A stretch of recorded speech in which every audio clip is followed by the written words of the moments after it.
नमस्कार नमस्कार नमस्कार। मेरा नाम है राजीव कुमार बजाज एनआर के भी, और मैं हूं इस वक्त एडवोकेट प्रदीप नाम्बियार जी के साथ। प्रदीप जी नमस्कार। नमस्कार सर, नमस्कार। और हम दोनों हैं कहां पर? नेशन नाउ पर। और नेशन नाउ कहां है? हमेशा आपके साथ। आप सब लोगों को प्रदीप जी और मेरी तरफ से जय हिंद, जय महाराष्ट्र, जय भवानी, जय शिवाजी, वंदे मातरम। वंदे मातरम। जय सिया राम, हर हर महादेव। हर हर महादेव। आप सब लोगों को अस्सलाम वालेकुम, सत श्री अकाल, गुड इवनिंग। चाइनीज में नी हाउ, जापानीज में कुनिचिवा। Pradeep ji, Abariyako Jabo to our viewers in East Africa, South Africa, the continent of Africa, wherever this speaks for him. right? And hopefully we should be able to bring you the inside story of what's really happening at the moment with regard to the Maharashtra elections and a couple of other things in the country. So Pradeep ji, आज प्रफुल्ल पटेल साहब, अजीत दादा पवार साहब और छगन भुजबल साहब, तीनों के तीनों लोग जो हैं नवाब मलिक साहब के घर गए। अब क्यों गए ये तो वही जाने, लेकिन जो खबर आ रही है उसके हिसाब से ये उनको शायद समझाने गए कि भाई आप इंडिपेंडेंट ना खड़े हों, आपको क्या मजबूरी है कि हम लोग टिकट नहीं दे सकते वगैरह वगैरह, ऐसा कुछ। But why would three बिगीज of the NCP Ajit Dada Pawar have to go to Mr. Nawab Malik's house?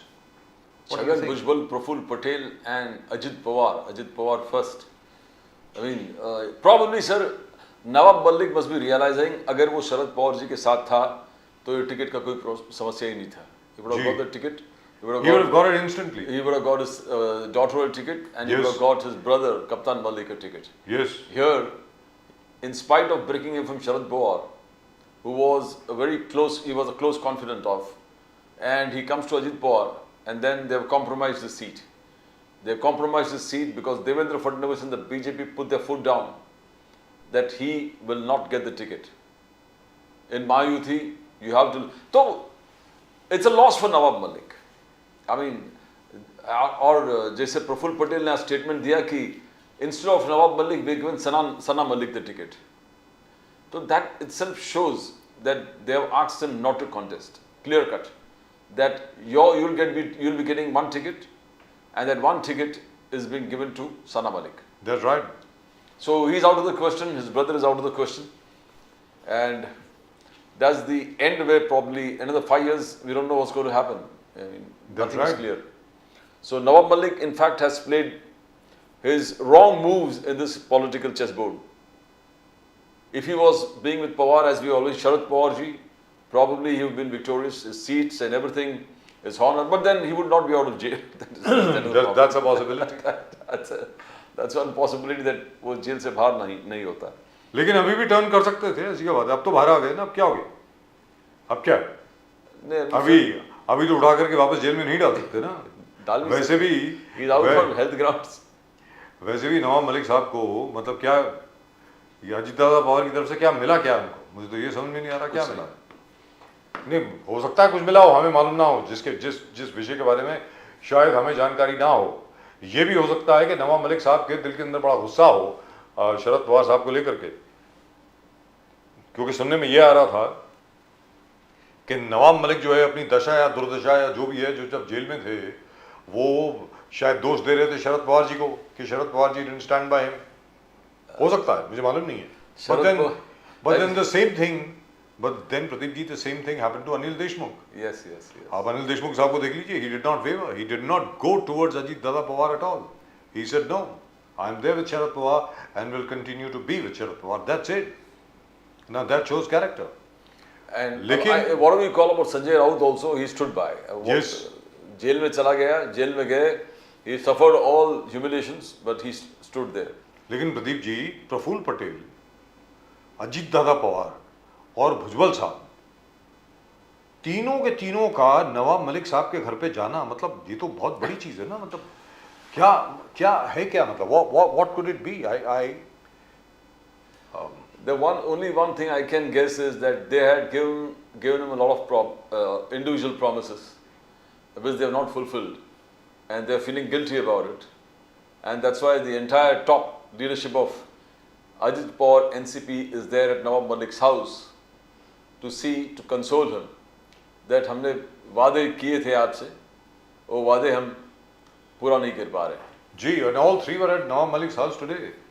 I hope we can get that footage. I would love to see it because लोग भाग भाग के उनके साथ में गए हैं, हर एक को उनसे पूछ भी रहा है, सारे रिपोर्टर उनसे पूछ भी रहे हैं कि साहब क्या हुआ क्या हुआ. और वो कहते हैं भाई हमारे साथी हैं, उनके घर पे आए हैं, क्या हो गया उनसे. तो लेकिन एक बात आपकी बिल्कुल दुरुस्त है, चुस्त दुरुस्त है. अगर नवाब मलिक साहब जो है वो शरद पवार जी के साथ होते आज, कोई प्रॉब्लम ही नहीं होती. उनको खुद को टिकट मिलती, उनके भाई को टिकट मिलती और उनकी जो बेटी है उनको भी टिकट मिल जाती. शायद दोनों बेटियों को टिकट मिल जाती. Yes, 100%. मतलब सना जी को भी और नीलोफर जी को भी, दोनों को टिकट मिल जाती है आज. And they would have won. और जीत भी जाते. They would have won. यहाँ पे भाई देखिए अनुशक्ति नगर में और ये कुरला में नवाब मलिक के परिवार को हराने वाला कोई नहीं है. सीधी सादी बात है. ये कहा जाता है नवाब मलिक जी ने जिसके ऊपर अपनी उंगली रख दी, ये पूरा इलाका जो है, ये कुरला का जो इलाका है, वहां पर कोई और जीत नहीं सकता, सिर्फ नवाब भाई जीत सकते हैं. तो मतलब ये तो नहीं, अभी जरा गड़बड़ हो NCP गई. के जितने भी कॉर्पोरेटर हैं वो मुंबई में जी. वो नवाब फैमिली से ही है sir. That's right. Nawab Malik family से, उनके कप्तान मलिक भाई, सिस्टर, जी. तो they have contributed towards the NCP. ऐसा नहीं कि नहीं, दे हैव. जी. And when Ajit Pawar broke away, they stood by Ajit Pawar. In fact, there is surprise from coming from Nawab Malik. Whatever the compulsions to leave Sharad Pawar ji and come to Ajit Pawar. मगर यहाँ पर भी कोई न्याय नहीं मिला. ऐसा लग रहा है कि वहाँ भी न्याय नहीं मिला, यहाँ भी न्याय नहीं मिले. जी. तो दोनों जगह लॉस ही हुआ है. लेकिन Pradeep ji, I think perhaps mister Nawab Malik was too hasty in taking a decision. मुझको ऐसा लगता है क्योंकि अगर आपको याद होगा Supriya Sule, our friend mister award and quite a few other people including अपने क्या नाम है इनका, हमारे फॉर्मर फाइनेंस मिनिस्टर जो हुआ करते थे, जयंत पाटिल साहब, जयंत पाटिल, जितेंद्र अवार्ड साहब, सुप्रिया सुले जी, इन सब लोगों ने नवाब भाई की मतलब के समर्थन में बहुत कुछ कहा. If you remember, they were totally for him. totally supported him. Yes, तो मुझको ऐसा लगता है कि नवाब भाई शायद बहुत जल्दबाजी कर गए. सर सभी को एक ही चीज की जेल से बचना सबसे बड़ी. imprisonment is something that is the worst dream of any politician or any citizen of this country, to be inside the bars. Yes. तो पहला है कि कैसे भी बाहर निकलो, और उसके लिए कोई भी कॉम्प्रोमाइज अगर करना पड़े तो उसको करे. तो it could be also this motivation made him leave Sharad Pawar ji, because Sharad Pawar ji couldn't do anything where Nawab Malik was concerned. And only ray of hope for Nawab Malik was that if Ajit Pawar could, and Ajit Pawar really did it. अब जो भी हो, we can see what's happening. It doesn't need to be in black and white. We saw Nawab Malik out. We saw him getting bail on health grounds, and we saw him that the bail continues even today. So as long as he's out of the four walls of prison. But tell me one thing, Pradeep ji, it's fine. You know, he's not standing for election. But the fact remains that Ajit Dada Pawar, Deputy Chief Minister, Praful Patel, Rajya Sabha MP, former Civil Aviation Minister, and Chhagan Bhujbal Saab, former Home Minister and at the moment Food and Civil Supplies Minister. ये तीनों लोग नवाब मलिक जी के घर जाते हैं और आशीष शेलार साहब आज सुबह प्रेस कॉन्फ्रेंस करते हैं. वो कहते हैं कि दाऊद इब्राहिम के साथ जिसके भी संबंध होंगे उसका हमारे साथ कुछ लेना देना नहीं है, कि हम बिल्कुल भी ये बर्दाश्त नहीं करेंगे कि नवाब मलिक जैसे शख्स को टिकट दी जाए. अरे टिकट दें या ना दें, द फैक्ट इज, तथ्य ये है, सीधी सादी बात है कि आपके डिप्टी चीफ मिनिस्टर यानी अजीत दादा पवार साहब, आपके कैबिनेट में एक और मंत्री यानी छगन भुजबल साहब, एनसीपी अजीत दादा पवार के एक बहुत बड़े लीडर जनाब प्रफुल्ल पटेल साहब, तीनों के तीनों नवाब मलिक जी के घर पे थे. How can you get away from that? मतलब इसको लेकर के बीजेपी क्या कहती है? अरे भाई टिकट नहीं दी, वो चलिए वो अलग चीज है. But the fact remains that all these three gentlemen were at Mr. Nawab Malik's house.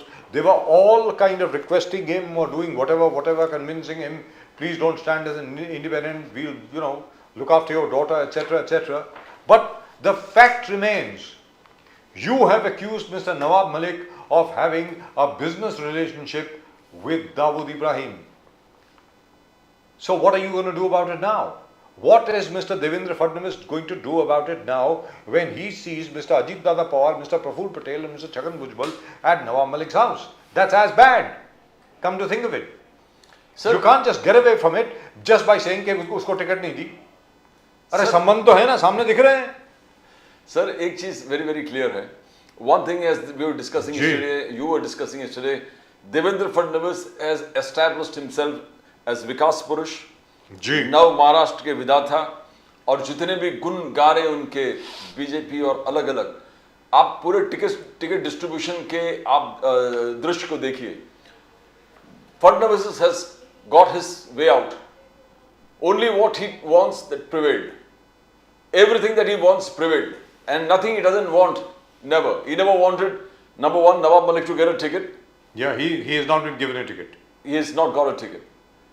Probably Ajit Pawarji, Praful Patel, everybody must have tried a lot to convince Fadnavis. But I think the rank and file were totally with Devendra Fadnavis, and they all said that no, Mr. Nawab Malik will not get a ticket. That's it.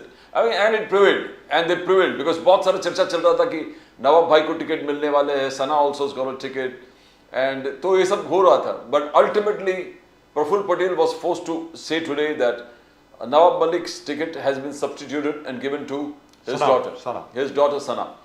So one we see the prominence of Devendra Fadnavis. जी. His words, his action prevails. His thoughts prevail. Where Mayuthi is concerned and where Maharashtra is concerned, Modi, Amit Shah has given the whole mantle to do whatever he wants and the free hand to do whatever he wants where Maharashtra is concerned. आप ticket distribution देखे, आप परिवारवाद के बात कर रहे थे, Ashish Shelar and his brother Vinod Shelar, Fadnavis is convinced he got the ticket. Rane Junior, Nilesh Rane joining. Nilesh Rane एक तरफ, नीतीश राणे एक तरफ. Yes. क्या बात है. Eknath Shinde Sena, and it happened. मतलब नीतीश राणे जो हैं वो हैं बीजेपी में, Yes. और नीलेश राणे जो हैं वो एकनाथ शिंदे सेना में. Correct है. तो लेकिन प्रदीप जी यहाँ पर एक और सवाल उठता है. ये कहा जा रहा था कि जनाब देवेंद्र फडणवीस साहब जो हैं वो उनकी जो स्थिति है, उनका जो संबंध है अभी अमित शाह साहब के साथ अब इतना अच्छा नहीं है, बड़ी तनावपूर्ण स्थिति है, क्योंकि वो ये अपेक्षा नहीं लगा पाए थे उस वक्त, वो ये अनुमान नहीं लगा पाए थे कि शायद उद्धव ठाकरे जी उनके साथ ऐसा करेंगे और अपनी सरकार खुद बना लेंगे. इसकी वजह से शायद अमित शाह जी उनसे बहुत नाराज हैं. लेकिन अभी तो ऐसा लग रहा है कि अमित शाह जी ने सब कुछ इनको दे दिया है कि आप करिए जो कुछ करना है. In spite of the fact that Amit Shah said that I will look after everything and I will see to it that we win. And Sharad Pawar साहब was forced to challenge Amit Shah कि हम देखते हैं ना तुम्हारी चाणक्य नीति महाराष्ट्र में कितनी सफल होती है. Sharad Pawar in fact has said, he's put everything on the line. He says he will not allow Mr. Amit Shah to win in Maharashtra. So where did that come from?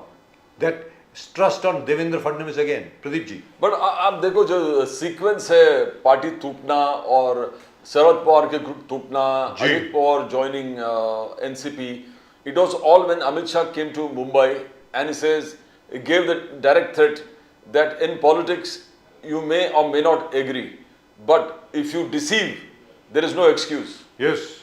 It has to be dealt with that. And then suddenly you find in a few days, Modi saying something, Modi ji kuch bole और अजित पवार गुट पूरे टूट के आए.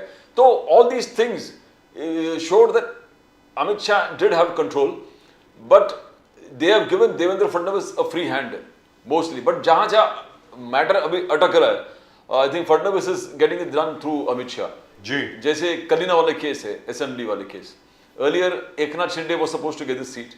बहुत हलचल चल रहा था, कृष्णा हेगड़े यहाँ से लड़ेंगे, फिर वो बैंड्रा के candidate he was given that Eknath Shinde will give him the ticket. और अभी this ticket is gone to the blue-eyed boy of Devendra Fadnavis, Amarjit Singh. At least it seems to be like that. So even though it is not officially announced yet. Yes. But we are confirmed from very valuable sources, and they said that Amarjit is getting the ticket. तो ये आप देखो कि जाके Devendra Fadnavis is emerging as a very tough person where Maharashtra is concerned. He is having a domination over the seat distribution. He's having domination over the way things are moving. The policy decisions of the BJP in Maharashtra. Now, going back to 2014, where none of these people around were here, and BJP had got a bigger tally of 122. 122. Yes, right. And 2019 में when Devendra Fadnavis was given a free hand, यहाँ से थोड़े वहाँ से थोड़े अलग-अलग जगह से थोड़ के जो लेके आए, and he probably thought that 160, 170 तक पहुँचेंगे BJP. Ji. And they fell flat. 105. 105. Now ये है कि within the rank and file of the BJP यही चल रहा है कि where is, I mean, what was the need of getting all these people on board? क्या हुआ? What has BJP gained from them? Ji. Apart from only nuisance, where one example is Harshvardhan Patil joins here to get him out of the ED cases, and now he's out of the ED cases and goes to Sharad Pawar. He goes to Sharad Pawar team and he gets a ticket from there. जी. तो बहुत सारे incidences है. Now you see Nilesh Rane, party छोड़कर he is joined Eknath Shinde. ठीक है, Eknath Shinde को join कर दिया, but I mean, how can BJP define the party with a difference? Ganesh Naik को ले लिया था आपने. Ganesh Naik को ले लिया. Now what has happened is his son Sanjeev Naik has gone and joined Sharad Pawar. Opposite, blatant, taking on. It's actually a challenge to Devendra Fadnavis. मैं जा रहा हूँ शरद पवार जी के पास, क्या उखाड़ मतलब आपने जो उखाड़ना है उखाड़ लीजिए. उखाड़ लीजिए. कहने का मतलब ये. Yes, बिल्कुल. Same thing with Chhagan Bhujbal, Samir Bhujbal. Earlier, it would have been a slap on the face of Ajit Pawar if he were to join Sharad Pawar, because earlier signals were that he is joining Sharad Pawar to get. ये खबर आई भी थी. Yes. उसके बाद उन्होंने फिर बहुत लंबा चौड़ा एक बड़ा लॉन्ग वाइंडेड सा एक्सप्लेनेशन दिया कि मैं इंडिपेंडेंट खड़ा हो रहा हूँ वगैरह वगैरह. Yes. So ultimately, he saved face for Ajit Pawar by fighting it out independent. जी. तो ये जो महाराष्ट्र में जो हो रहा है, it defines जो politics that Modi proposes to bring some discipline, morality, जो अलग-अलग जो उसूलों के बाद जो कर रहे हैं Bharatiya Janata party stands for where the nation is concerned. We find where Maharashtra is concerned, everything is gone to the. लेकिन प्रदीप जी, for me the real story is Sharad Pawar versus Amit Shah. That is the real story. If you remember in 2019, when Mr. Sharad Pawar had cobbled together this new MBA, at that time Amit Shah had kind of come to Bombay after this whole thing had been done, and Sharad Pawar had said, it is said that Mr. Amit Shah has a Midas touch, and he is able to perform in things which look absolutely impossible. I would love to see him do that over here to this government. It took Amit Shah 2.5 years, or Devendra Fadnavis 2.5 years, before he brought that government down. Now Sharad Pawar says, I would like to see him defeat us. That is the MBA. और ये कहा जा रहा है कि irrespective of whichever party it is, irrespective of whichever is the candidate of the MBA, Sharad Pawar is monitoring everything very, very closely. And Sharad Pawar's advice is being taken very seriously by both the Congress and by Uddhav Thackeray. In this battle, who do you think is going to win? Sir, if you see the entire thing, 2014 mein BJP actually initially had a minority government in the state. They did. Sharad Pawar gave his word. I am supporting you for 5 years from outside. Yes. And he stood by his word. Yes. But if you remember, they abstained. Yes. In the confidence vote, where जहाँ पर शिवसेना उद्धव ठाकरे जी की शिवसेना और इनके बीच में Bharatiya Janata party के बीच में करार नहीं हो पाया था, शरद पवार जी की राष्ट्रवादी कांग्रेस पार्टी ने एब्सटेन किया था, which is why they were able to get through the confidence vote. He stood by his word. Yes. Now, we need to admit where Sharad Pawar, as you said, he's calling the shot in Maharashtra. He alone calls the shot. He said, I am supporting the BJP. I will see that it doesn't fall down. And he stood by it for 5 years. Again, he showed his shrewdness, he showed his political acumen, he showed his leadership qualities, and he saw the BJP. And he was not, mused with whether Shiv Sena went back to BJP and formed they joined the government or whatever. He stood by his word, and 5 years passed by. In 2019 again, he showed what he can do. He had agreements, talks with both BJP and the Congress. Sonia Gandhi late हो रही थी अपने, whether to join Shiv Sena and all. So tactically he said going to the BJP, and then when Sonia Gandhi gave an assent, immediately formed the government. So he's calling the shots again. And now the Lok Sabha elections, Maharashtra, he has proved it he has patched up Uddhav Thackeray, Congress and himself, and they totally results अब देखो विपरीत है what BJP thought 2014, 2019. So he does play his shots and he knows everybody to the last person in every constituency of Maharashtra. भले फडणवीस साहब बोलेंगे कि he is a 4.5 district leader. 3.5. हाँ, जो भी पश्चिम महाराष्ट्र के बेल्ट है वो उसके थोड़े डिस्ट्रिक्ट्स के वो लीडर है. That is also true. 54 में से 27 सीट्स केम फ्रॉम पश्चिम महाराष्ट्र. बाकी was scattered among the other regions. But he has maintained and he has managed to clobber and keep away. And in dictate terms in Maharashtra is concerned, Sharad Pawar has always done it. And probably this is the first time now that he is not here nor there. Now he has power center aligned with some power center in Delhi, which is लेकिन not उसके with the बावजूद BJP. he has done a wonderful job, especially in the Lok Sabha No, election. he has done in Lok Sabha. Lok Sabha he has managed it, absolutely. And he is going to do it again where this assembly elections are Unless something completely different happens that we are not aware of. मतलब अगर कुछ और ही हो जाता है, बहुत भलती हुई कोई चीज़ हो जाती है, कोई मिरेकल हो जाता है महाराष्ट्र में, तो मुझे नहीं लगता कि हरियाणा आप कर पाएंगे महाराष्ट्र में. जैसे हरियाणा में लास्ट मिनट के ऊपर कांग्रेस जो है वो हार गई और 11 सीटें कम हो गई. लेकिन याद रखें, कांग्रेस अलायंस में नहीं थी प्रदीप जी. बिल्कुल. जब कांग्रेस अलायंस में होती है ज्यादातर जीतती है. अगर आप देखें लोकसभा में भी इंडिया अलायंस जीती हर जगह पे. उत्तर प्रदेश में भी समाजवादी पार्टी और कांग्रेस जीती. आप ये देखें, यहां पर भी अलायंस है और उस अलायंस के करता धर्ता जो आपके स्क्रीन पर हैं इस वक्त वो हैं, यानी शरद पवार साहब हैं. शरद पवार साहब को हराना इन दो और एलाइज के साथ मुझे लगता है कि भारतीय जनता पार्टी, अजीत दादा पवार और एकनाथ शिंदे के लिए बहुत मुश्किल होने वाली है. इसके बावजूद कि राष्ट्रीय स्वयंसेवक संघ ने वादा किया है और ये भी खबर आई है कि उनका काम भी शुरू हो गया है. घर घर जाकर के, हर जगह जाकर के राष्ट्रीय स्वयंसेवक संघ के जितने भी कार्यकर्ता हैं सब लोग जाकर के प्रचार उन्होंने करना शुरू कर दिया है. भारतीय जनता पार्टी का अश्योरेंस दी गई है कि जैसे हरियाणा में हमने आपकी मदद करी वैसे ही महाराष्ट्र में भी हम आपकी मदद करेंगे इस बार. मतलब जो लोकसभा वाला हाल है वो आपका नहीं होने देंगे. लेकिन प्रदीप जी, मैं आपसे पूछता हूं, अगर मान लीजिए संघ जो है पूरी ताकत लगा देता है महाराष्ट्र में, क्या फिर भी महाराष्ट्र में जीत पाएगी बीजेपी? सर, आप लोकसभा के सीटिंग देखोगे with less than 1% increase of votes where NDA was concerned. NDA got little less than 1% more than what Mahayuti got. Gee. And they were able to clobber 31 out of 48 seats. That's right. 31 seats with just less than 1% increase of vote share. They managed to get 31 and BJP alliance got only 17 seats. Now, if you talk about micro planning that we are seeing, जो हम लोग कहते हैं कि micro planning Haryana में किया, micro planning Jammu and Kashmir में किया, sometimes it works, sometimes it doesn't. In the Lok Sabha it never worked. Prakash Ambedkar definitely stood everywhere. You had Mayawati in Vidarbha, and we thought this is another strategy of micro planning, but that failed totally. It failed. But here micro planning का तीसरा हिस्सा भी Raj Thackeray ji, mostly he has promised 225 constituencies. I don't know how many. The first or second list, or second list, third list already आ गया बाहर. So he is contesting in many seats across Mumbai, Navi Mumbai, Thane, and many other places. Now, apart from third front, you got Sambhaji Raje and Bachchu Kadu and all those people forming the third front. You got third front, you got Raj Thackeray, you got Mahayuti, you got Mahavikas Aghadi. And you got Jarange Patil. So this micro planning किस प्रकार से होगा?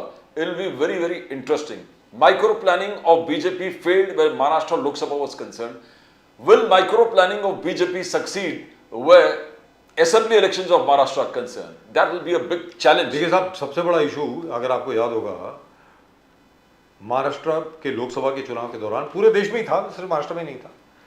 दो issue थे बहुत बड़े. एक तो राम मंदिर में प्राण प्रतिष्ठा हुई रामलला जी की, ठीक है साहब, 22 फरवरी को. उसको लेकर के भारतीय जनता पार्टी बहुत कॉन्फिडेंट थी कि भाई अब तो राम मंदिर बन गया, राम मंदिर का उद्घाटन भी हो गया और रामलला की प्राण प्रतिष्ठा भी हो गई, प्राण प्रतिष्ठा पूजा भी हो गई, प्राण प्रतिष्ठान पूजा भी हो गई, जिसमें नरेंद्र मोदी जी थे और पूरे बॉलीवुड के, पूरे देश के सारे सेलिब्रिटी वहीं पर थे, ठीक है साहब. और उसके अलावा सामने से मैं सामने से मैं जरा बाद में आता हूं। उसके अलावा भारतीय जनता पार्टी ने यह भी ऐलान कर दिया था इस बार 400 पार, इस बार 400 पार, इस बार 400 पार। तो कहा भाई चलो ठीक है 400 पार तो नहीं, 350 तो आई जाएंगी, 335 आ जाएंगी। उसके सामने कांग्रेस ने और बाकी इंडिया अलायंस के लोगों ने संविधान को हाथ में लेकर के हर जगह पे बोलना शुरू कर दिया कि संविधान बचाना है, संविधान बचाना है, संविधान बचाना है, संविधान बचाना है। कि ये लोग कह रहे हैं 400 पार इनको इसलिए चाहिए क्योंकि ये संविधान बदलना चाहते हैं। ओबीसी सब के सब जो हैं वो सब खतरे में हैं, दलित खतरे में है, अल्पसंख्यक खतरे में है, ये कहा गया हर जगह पे। और ये भी कहा गया कि ये लोग आरक्षण खत्म करेंगे, आरक्षण खत्म करेंगे। तो प्रदीप जी इस बार इशू क्या रहेगा महाराष्ट्र में, सबसे बड़ा इशू क्या है? Where Maharashtra's MVA is concerned, MVA is showing anti-Dalit, anti-development, जो OBC, anti-Muslims. This is going to be, and Rahul Gandhi is coming. यानी the MBA will appeal to the OBCs, they'll Yes, appeal to the Dalits, Yes. and they'll appeal to the Muslims. They are clear Minorities. Clear cut कहा कि 50% reservations बढ़ाने की जी। राहुल गांधी काम कर रहे हैं। राहुल गांधी जाति जनगणना मतलब 50% बढ़ाने के लिए नहीं, 50% लिमिट जो Limit, है limit, संविधान limit, में limit, वो limit को- एक संवैधानिक The cap- the cap of संशोधन लाके वो 50%. 50% गैप हटा दिया जाएगा और उसके बाद ये तय किया जाएगा कि कौन सी जाति को कितना मिलना चाहिए। जी तो Pradeep ji, that is increasing the 50% cap that is there. Second is जाति जनगणना पे जोर, and you talking about institutional survey. Now this entire thing है, BJP is trying to consolidate the Hindu votes. Rahul Gandhi ji by these tactics is going to Hindu votes का बंटवारा करके किस प्रकार से OBC, दलित, SC, ST को अपनी तरफ खींचना और जी। मुस्लिम वोट्स को अपनी तरफ खींचना, वो plan absolutely clear. Development, second is development agenda, where Prime Minister Modi has praised the Maharashtra, the way they have increased the infrastructure development. Recent hike जो वो कर रहे हैं कि 7,000 करोड़ का Hyundai फैक्ट्री जो लगाया पुणे में, they say this is in tune with Viksit Bharat और 1 trillion economy of Maharashtra is concerned. And पूरे irrigation projects का लिस्ट दे रहे हैं कि कैसे वो they are trying to connect rivers, increase irrigation to Marathwada and those regions where the acute water shortage, and how. So they are also showing the development phase of theirs as well as the Hindutva. They are trying to show Congress as anti-reservation and Muslims. Pro-Muslim and anti-Hindus. Anti-Hindus, pro-Muslim and anti-reservations. और राहुल गांधी के जो comment उन्होंने कहा उसको किस प्रकार से तोल मटोल करके जो करना है कि this Congress is anti reservations, they don't want reservations, they want to give away with reservations. तो इलेक्शन टाइम हर चीज everything is it's an open out war in everything. और जो भी अपने आइडियोलॉजी को कर दो फिर कहने का मतलब ये हुआ इट्स अ कम्युनिकेशन वॉर कि आप क्या चीज अच्छी तरीके से कम्युनिकेट कर पाएंगे वो बहुत बड़ी चीज होती है। और उसके अलावा पैसा, सीधी सादी बात है, एनडीए के पास बहुत पैसा है साहब। जहां तक के एमबीए का सवाल है उनके पास तो पैसा है नहीं, इधर से उधर मारे फिर रहे हैं कहीं कहीं कुछ तो मतलब वो कहता वो गाना था एक बड़ा पुराना महमूद का, धिलाई दिला दे बाबू धिलाई दिला दे, या वो कहते हैं इंटरनेशनल फकीर आए हैं, कॉलर नहीं तो डॉलर चलेगा, कुछ भी चलेगा, मतलब कुछ तो दो। तो आज की तारीख में जहां तक एनडीए का प्रश्न है, if you remember there was a meeting at of the NDA, Amit Shah साहब उसमें थे, एक नाथ शिंदे जी भी थे और अपने देवेंद्र फडणवीस, अजीत दादा पवार भी थे। एक नाथ शिंदे जी ने ये प्रपोजल दिया था कि जितने भी इलेक्शन के फंड है उनके थ्रू उनकी स्पेंडिंग होगी, जिसको लेकर के बहुत बवाल मच गया था, ये कहा जा रहा है। और जहां तक के एमबीए का सवाल है, एमबीए में तो ऐसा कुछ है ही नहीं, there is no central pool. MBA में तो ये है कि भाई शरद पवार साहब अपना देखेंगे, अपने उद्धव ठाकरे जी अपना देखेंगे, कांग्रेस अपना देखेगी, सीधी सादी बात है। लेकिन इंटरेस्टिंग बात यह है, क्या एमबीए जो है will they be able to repeat the results of the Lok Sabha? सबसे बड़ी बात यह है, हर एक के दिमाग में ये बात घुस रही है कि ये लोग क्या रिपीट कर पाएंगे जो इन्होंने लोकसभा के अंदर स्पेक्टेकुलर रिजल्ट लेकर के आए साहब। 13 सीटें कांग्रेस की, 13 + 1, वो जो सांगली की सीट है, 1 by an independent but actually is the Congress band and he has played support to the Congress. So 13 + 1 तो वो हो गई। और बाकी अपने शरद पवार साहब 10 सीट लड़े प्रदीप जी, 8 सीट जीत कर आए। Exactly. 8, Yes. मतलब अमेजिंग स्टफ, एब्सोल्युटली अमेजिंग। और नया सिंबल, सबसे बड़ी बात यह है, तुतारी का सिंबल जो था वो नया सिंबल है, उसके ऊपर शरद पवार जी इतना बढ़िया परफॉर्मेंस दिया उन्होंने। तो इस बार क्या होगा, मुझे ऐसा लग रहा है कि शरद पवार जी की परफॉर्मेंस बहुत अच्छी होने वाली है इस बार, मुझको ऐसा लग रहा है। Now, if you want to evaluate, Sharad Pawar ji has performed exceedingly well Paschim Maharashtra. Ji.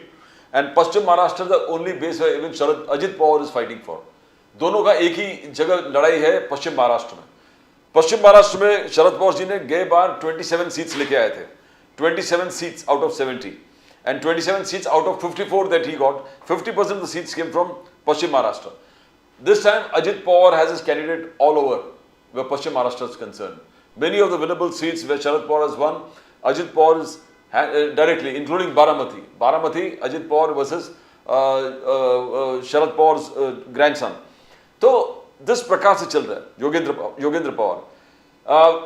Interesting is that if BJP is able to hit Sharad Pawar on his base, that is Paschim Maharashtra, that we were talking in the Lok Sabha, it never happened in the Lok Sabha. He gained, in fact, all the seats that he won mostly were from Paschim Maharashtra. If they create a dent now, then Sharad Pawar जी का सपना जो है कि पहले 225 ठीक है exaggerated figure है, but above 140 भी पहुंच पाएंगे. It's essential that he gets all the seats back from Paschim Maharashtra. Uddhav Thackeray maximum seats उनको मिले थे मुंबई और कोंकण से. We saw that in Lok Sabha, as Eknath Shinde boast करते हैं, that Eknath Shinde has wiped out Uddhav Thackeray in Konkan, where the Lok Sabha is concerned, where Uddhav Thackeray ji was not able to get even one seat. Konkan was concerned. That is Eknath Shinde's claim that he has wiped out. That is 39 seats. That is yes. You're talking about the Lok Sabha. मैं लोकसभा की बात कर रहा हूँ जिसमें 39 assembly segments हैं. Yes, 39 assembly segments हैं. Yes. 39 assembly segments. जी. कोंकण में. जी. और मुंबई में 36 असेंबली सेगमेंट. 36. उधर 39 है. जी. 36.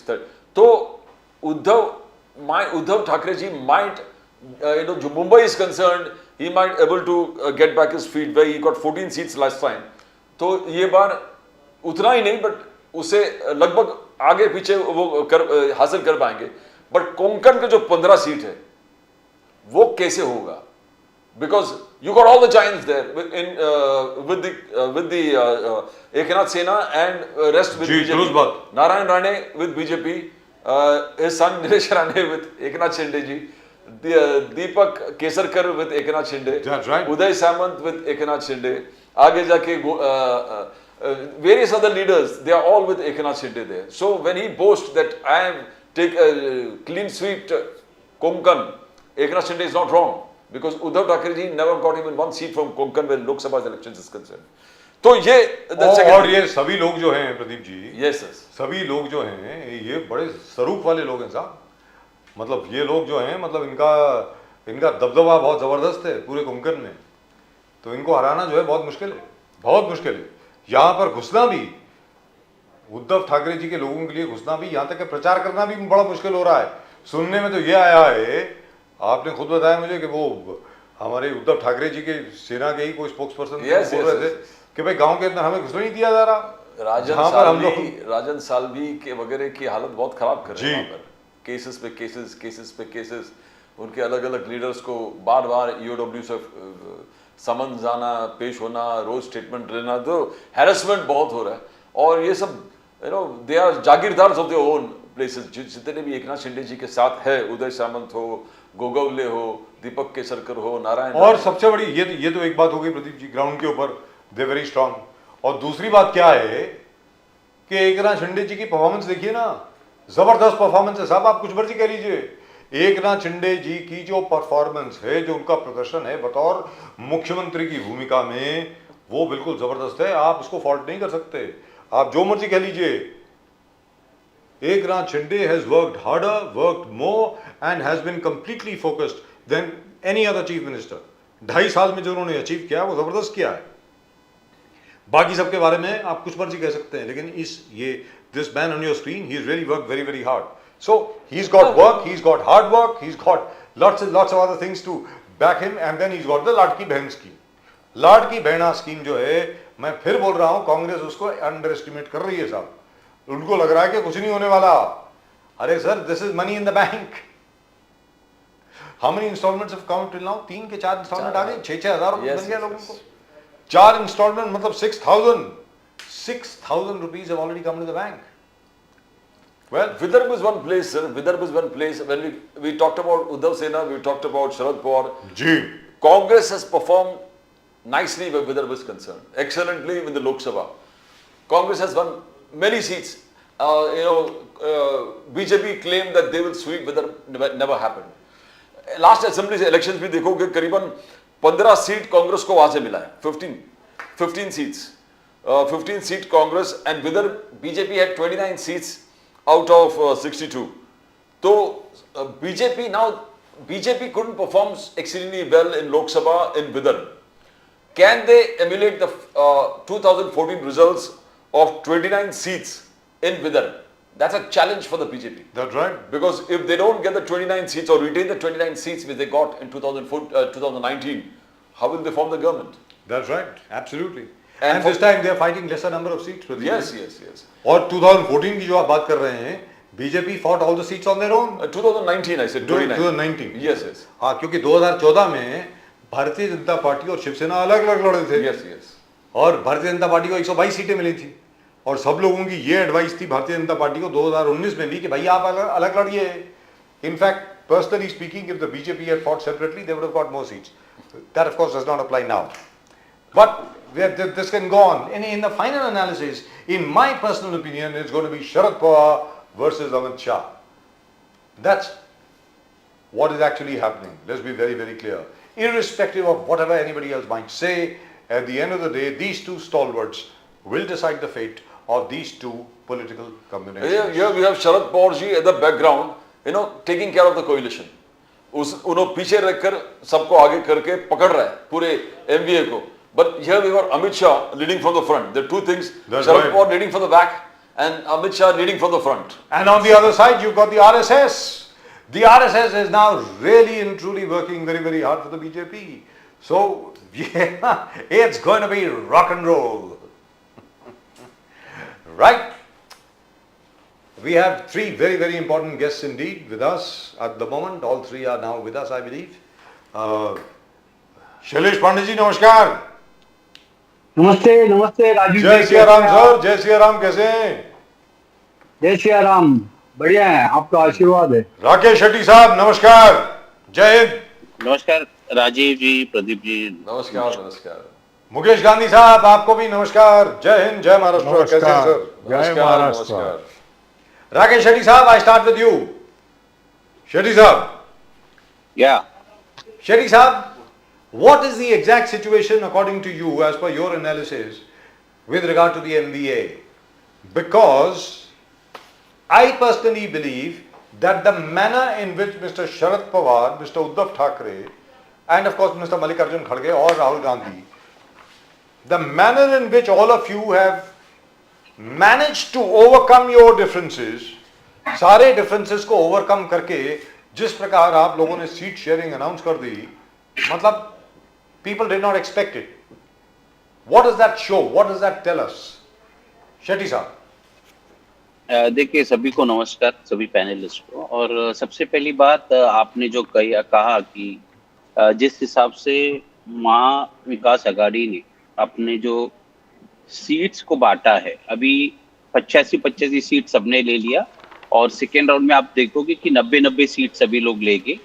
इसके बाद जो टोटल है ये 270 पे हम पहुंचेंगे. 18 सीट हमारे अलायंस के लिए है, जिसमें समाजवादी पार्टी है, आम आदमी पार्टी है, CPI, CPM, श्वेता पक्ष, ऐसे जितने अन्य दल है वो सब रहेंगे. जरूरी क्या है कि महाराष्ट्र को एक मजबूत सरकार, एक मजबूत कोलिजन गवर्नमेंट देना. और महाराष्ट्र की जनता, मुंबई की जनता ने दोनों सरकार देखी. एक सरकार जहाँ पे उद्धव ठाकरे जी मुख्यमंत्री थे, 2.5 साल था, बहुत सारा समय कोविड में चला गया और 2.5 साल उन्होंने देखा एकनाथ शिंदे जी एज चीफ मिनिस्टर. अब पब्लिक के सामने ये एक क्लियर विजन रहेगा कि 2.5 साल में उद्धव ठाकरे जी ने किस तरह चलाया और 2.5 साल में एकनाथ शिंदे जी ने क्या किया. मतलब जब एकनाथ शिंदे जी आए थे सत्ता में, उन्होंने कहा था कि पूरे मुंबई को मैं कंक्रीटीकरण कर दूंगा, ये जो पॉटहोल से सब क्या होता है ये सब खत्म हो जाएगी। अभी आपका ऑफिस तो बीकेसी में, आप भी घर जाते वक्त मुझे पता नहीं आपने देखा है कि नहीं कितना सीमेंट रोड हुआ है। उसी तरह बहुत सारे वादे देवेंद्र फडणवीस जी ने किया था। अभी जब चुनाव का तारीख सामने आ गया तो इन्होंने टोल मुक्त कर दिया। लोकसभा में ये लोग 17 सीट पे आ गए, जो महायुति है ये 17 पे आए, और हम लोग को महाराष्ट्र की जनता ने 31 सीट्स दिया है। ये बहुत बड़ा नंबर है। और लोकसभा को अभी होके मेरे को लगता है 4-5 महीने हुए हैं। तो वो तो ट्रेलर था, फिल्म अभी विधानसभा में जनता दिखाई, क्योंकि बहुत बड़ा नाराजगी भारतीय जनता पार्टी के खिलाफ है, क्योंकि इन्होंने महाराष्ट्र के 2 लोकल पार्टीज, शिवसेना हो या एनसीपी हो, इसको 2 टुकड़ा करने का काम किया है। तो ये अब ये जो जनता है वो बहुत समझदार है और अपना निर्णय सही देगी। बट ऐसा आपको निश्चित शेट्टी साहब, देवेंद्र फडणवीस जी, बीजेपी का कहना है कि देवेंद्र फडणवीस विकास पुरुष, नव महाराष्ट्र का विदा था, 1 ट्रिलियन इकोनॉमी की तरफ महाराष्ट्र को ले जा रहा है। 7,000 करोड़ का पुणे में हुंडई का लास्ट वीक इन्वेस्टमेंट आया, 1 ट्रिलियन इकोनॉमी की तरफ बढ़ रहा है। 125 इरिगेशन प्रोजेक्ट फार्मर्स के लिए, फार्मर्स इलेक्ट्रिसिटी फ्री, पहले सिर्फ लाड़की बहन थी, लाड़का बहू हो गया, लाड़का शेतकरी। तो इतने सारे उनके जो अचीवमेंट है, how can you negate it? That's what the BJP says. पिछले 6 महीने में आप पूरा महाराष्ट्र छोड़ दो, सिर्फ विदर्भ देख लो, अमरावती देख लो, आपको पता है कितने फार्मर्स ने आत्महत्या की है? More than 2000। आप चेक कर लीजिए, फार्मर सुसाइड ये हो रहा है। और उसके बावजूद अगर भारतीय जनता कहती है कि हमने बड़ा काम किया है, तो ये गलत। और जनता को ये पता है, और जनता आजकल जनता के हाथ में स्मार्टफोन होने के कारण वो स्मार्ट हो चुके हैं। और इंडस्ट्रीज की आप बात कर रहे हैं, मैं ये बताना चाहता हूं कि जो ड्रग पार्क मिलने वाला था महाराष्ट्र को, वो हमें पता है कि गुजरात भेजा गया। जो डायमंड ब्राउज है यहाँ का, वो ट्रांसफर कर दिया गया। फॉक्सकॉन, वेदांता फॉक्सकॉन आ रहा था वो। और पिछले हफ्ते 40 चाकन पूना में इंडस्ट्रीज है, उन्होंने शिफ्ट कर लिया गुजरात। देखिए, मेरा तो हमेशा ये कहना है कि नरेंद्र मोदी जी जो है वो 9.5 करोड़ गुजरातियों का काम नहीं करते, सिर्फ 2 गुजराती का करते। तो ये मुंबई आप देखिए ना कि यहाँ पे 106 हुतात्माओं ने मुंबई को महाराष्ट्र के साथ रखने के लिए अपनी जीवन की आहुति दी। क्या कर दिया आपने? आज जो कुछ लैंड बचा है मुंबई में, वो आपने गौतम अदानी को दे दिया। 5,500 एकड़ जमीन धारावी डेवलप करने के लिए।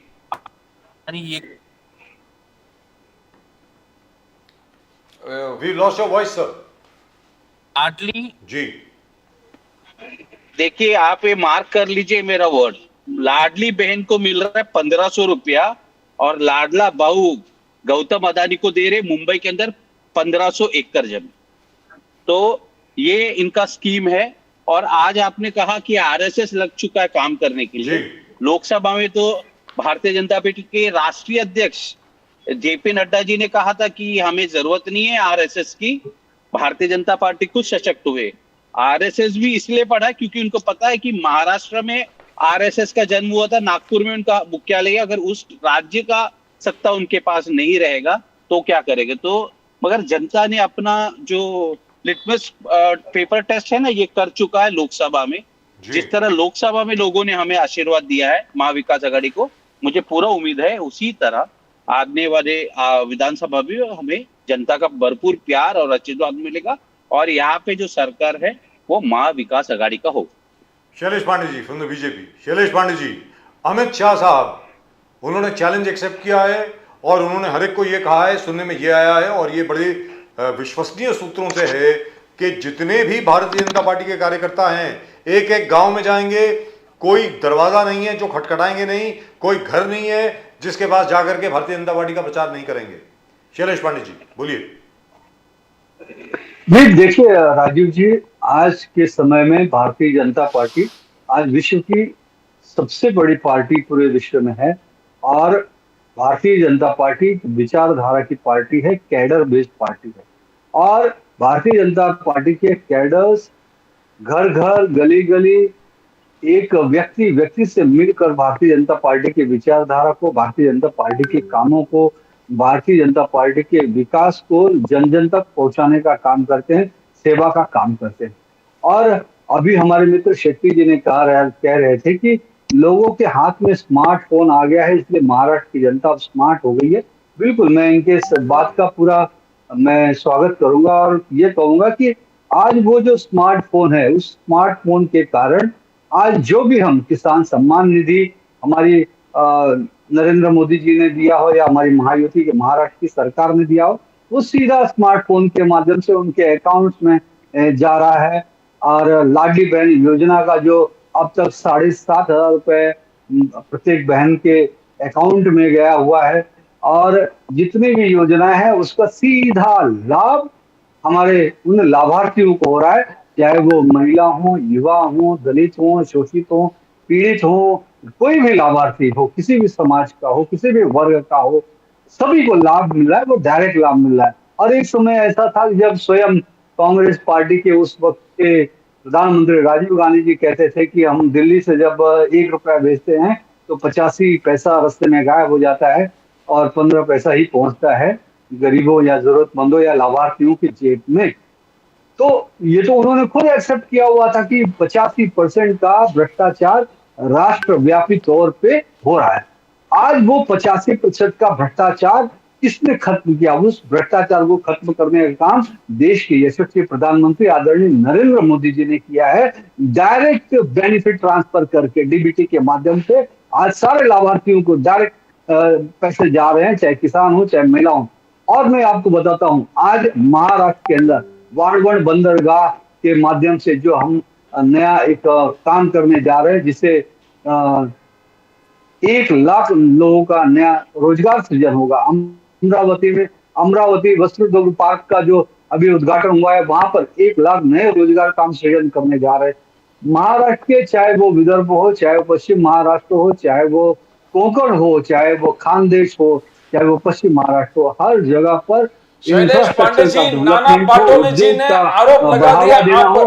हर काम में हम लगे हुए हैं। आज देखिए, लाडली बहन योजना के माध्यम से 7,500 रुपए प्रत्येक बहन के अकाउंट में पहुंच चुके हैं। जबकि जब ये योजना शुरू की गई थी तो ये कांग्रेस और राष्ट्रवादी कांग्रेस के लोग हाय तौबा मचाते थे। पांडे जी सुनिए, नाना पाटोले जी ने कहा इंडस्ट्रियलाइजेशन में महाराष्ट्र नंबर 10 पोजीशन पे आए थे, नंबर 10 पोजीशन पे आए हैं। 2 लाख गवर्नमेंट जॉब्स आप वैकेंसी अभी तक भरा नहीं है आपने, अनएम्प्लॉयमेंट बढ़ा हुआ है, आपने गवर्नमेंट के एम्प्लॉइज का अभी तक वैकेंसीज फुलफिल नहीं किए।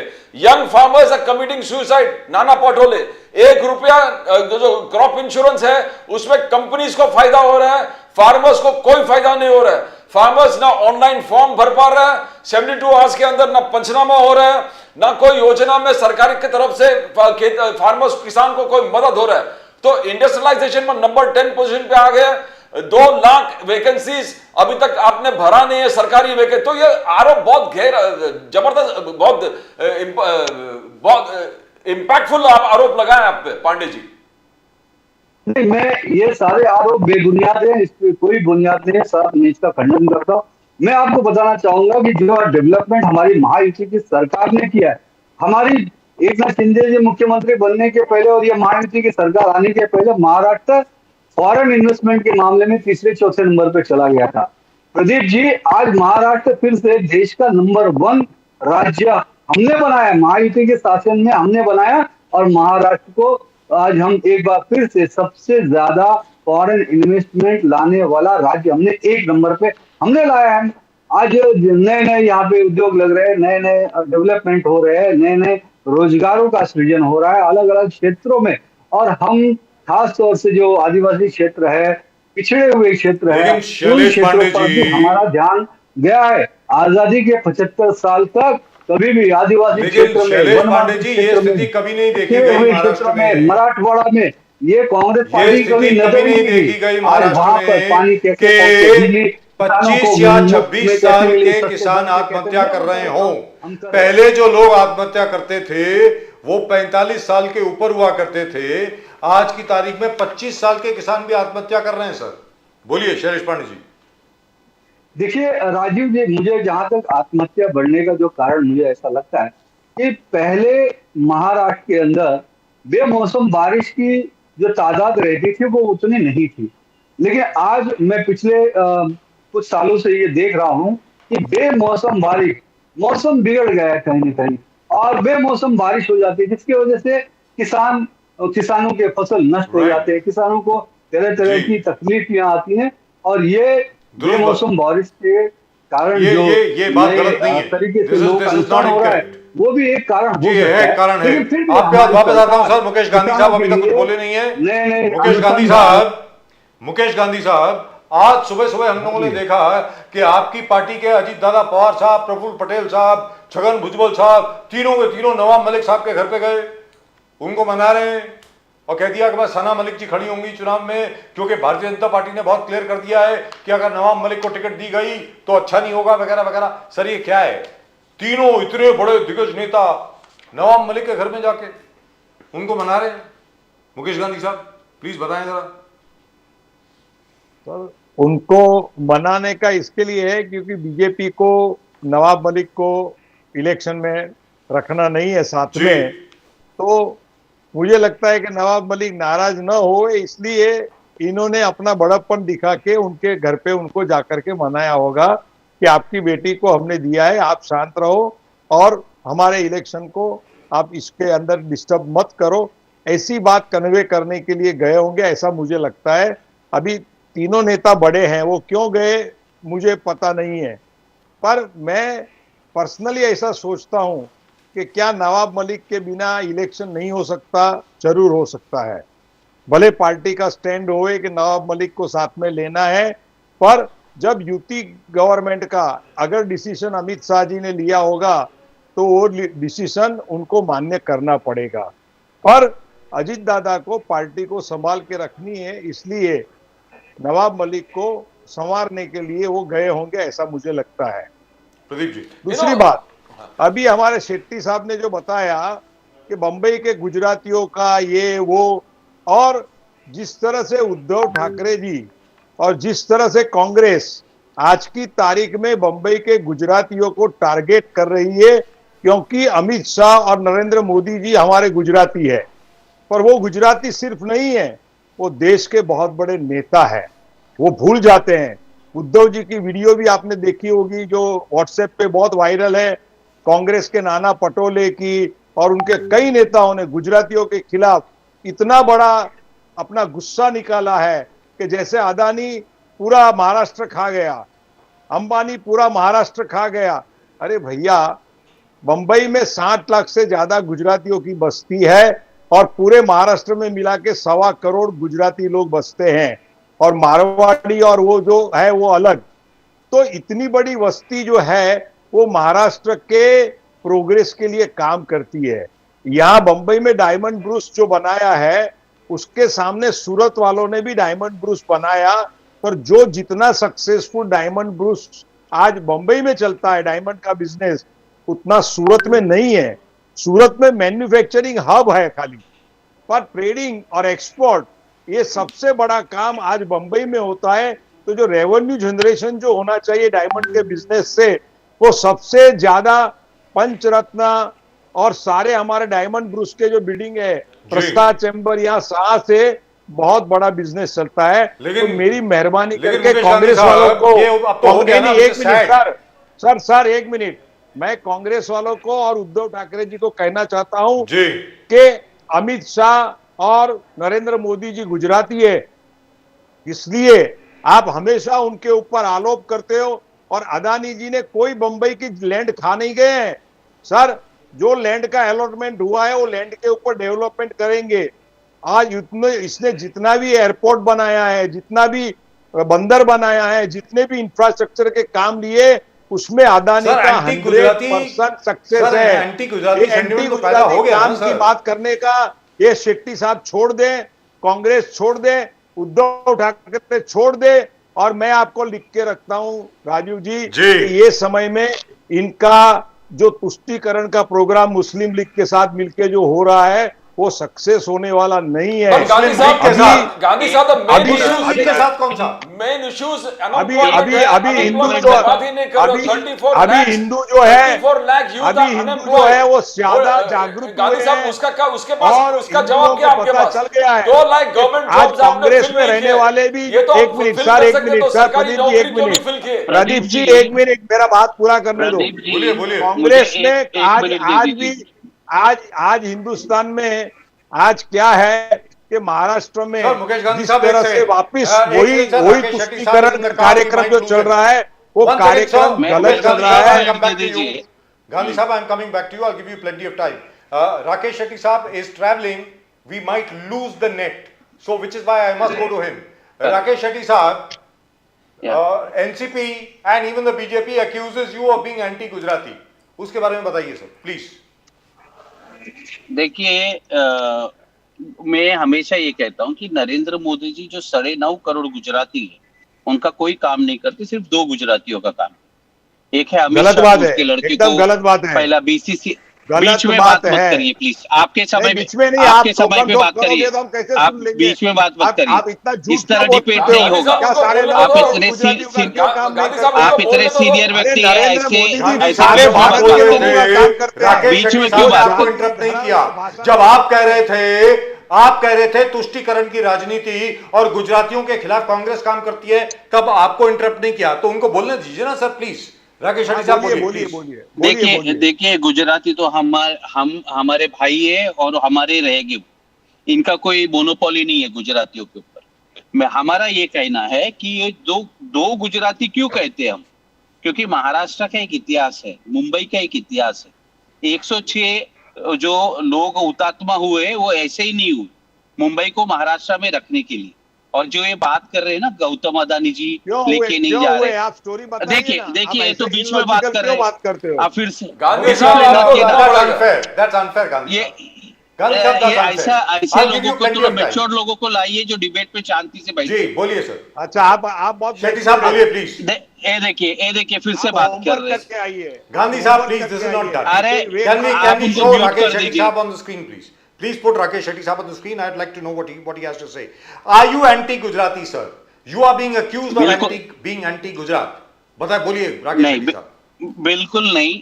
देखिए ये मामला गुजराती वर्सेस मराठी नहीं है, ये मामला है करप्शन का। इन्होंने कहा कि गौतम अदानी ने एयरपोर्ट बनाया। कौन सा एयरपोर्ट बनाया? ईडी सीबीआई के द्वारा जीवीके को ब्लैकमेल कर एयरपोर्ट जबरदस्ती ताबे पे ले लिया।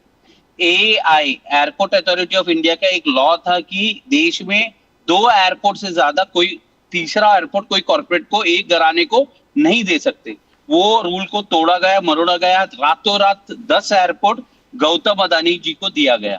इसके पहले गौतम अदानी जी पोर्ट्स पे थे, एयरपोर्ट पे नहीं थे। 2014 से 19 तक वो कभी डिफेंस सेक्टर में नहीं थे। 19 के बाद उनको डिफेंस सेक्टर पे लाया गया। 14 से पहले अनिल अंबानी कभी डिफेंस सेक्टर में नहीं थे। 14 में उनको राफेल का डील दिया गया। आज अनिल अंबानी दिवालिया हो गया और 2014 के बाद 24 के बाद आप देखिए गौतम अदानी भी दिवालिया होने वाला है।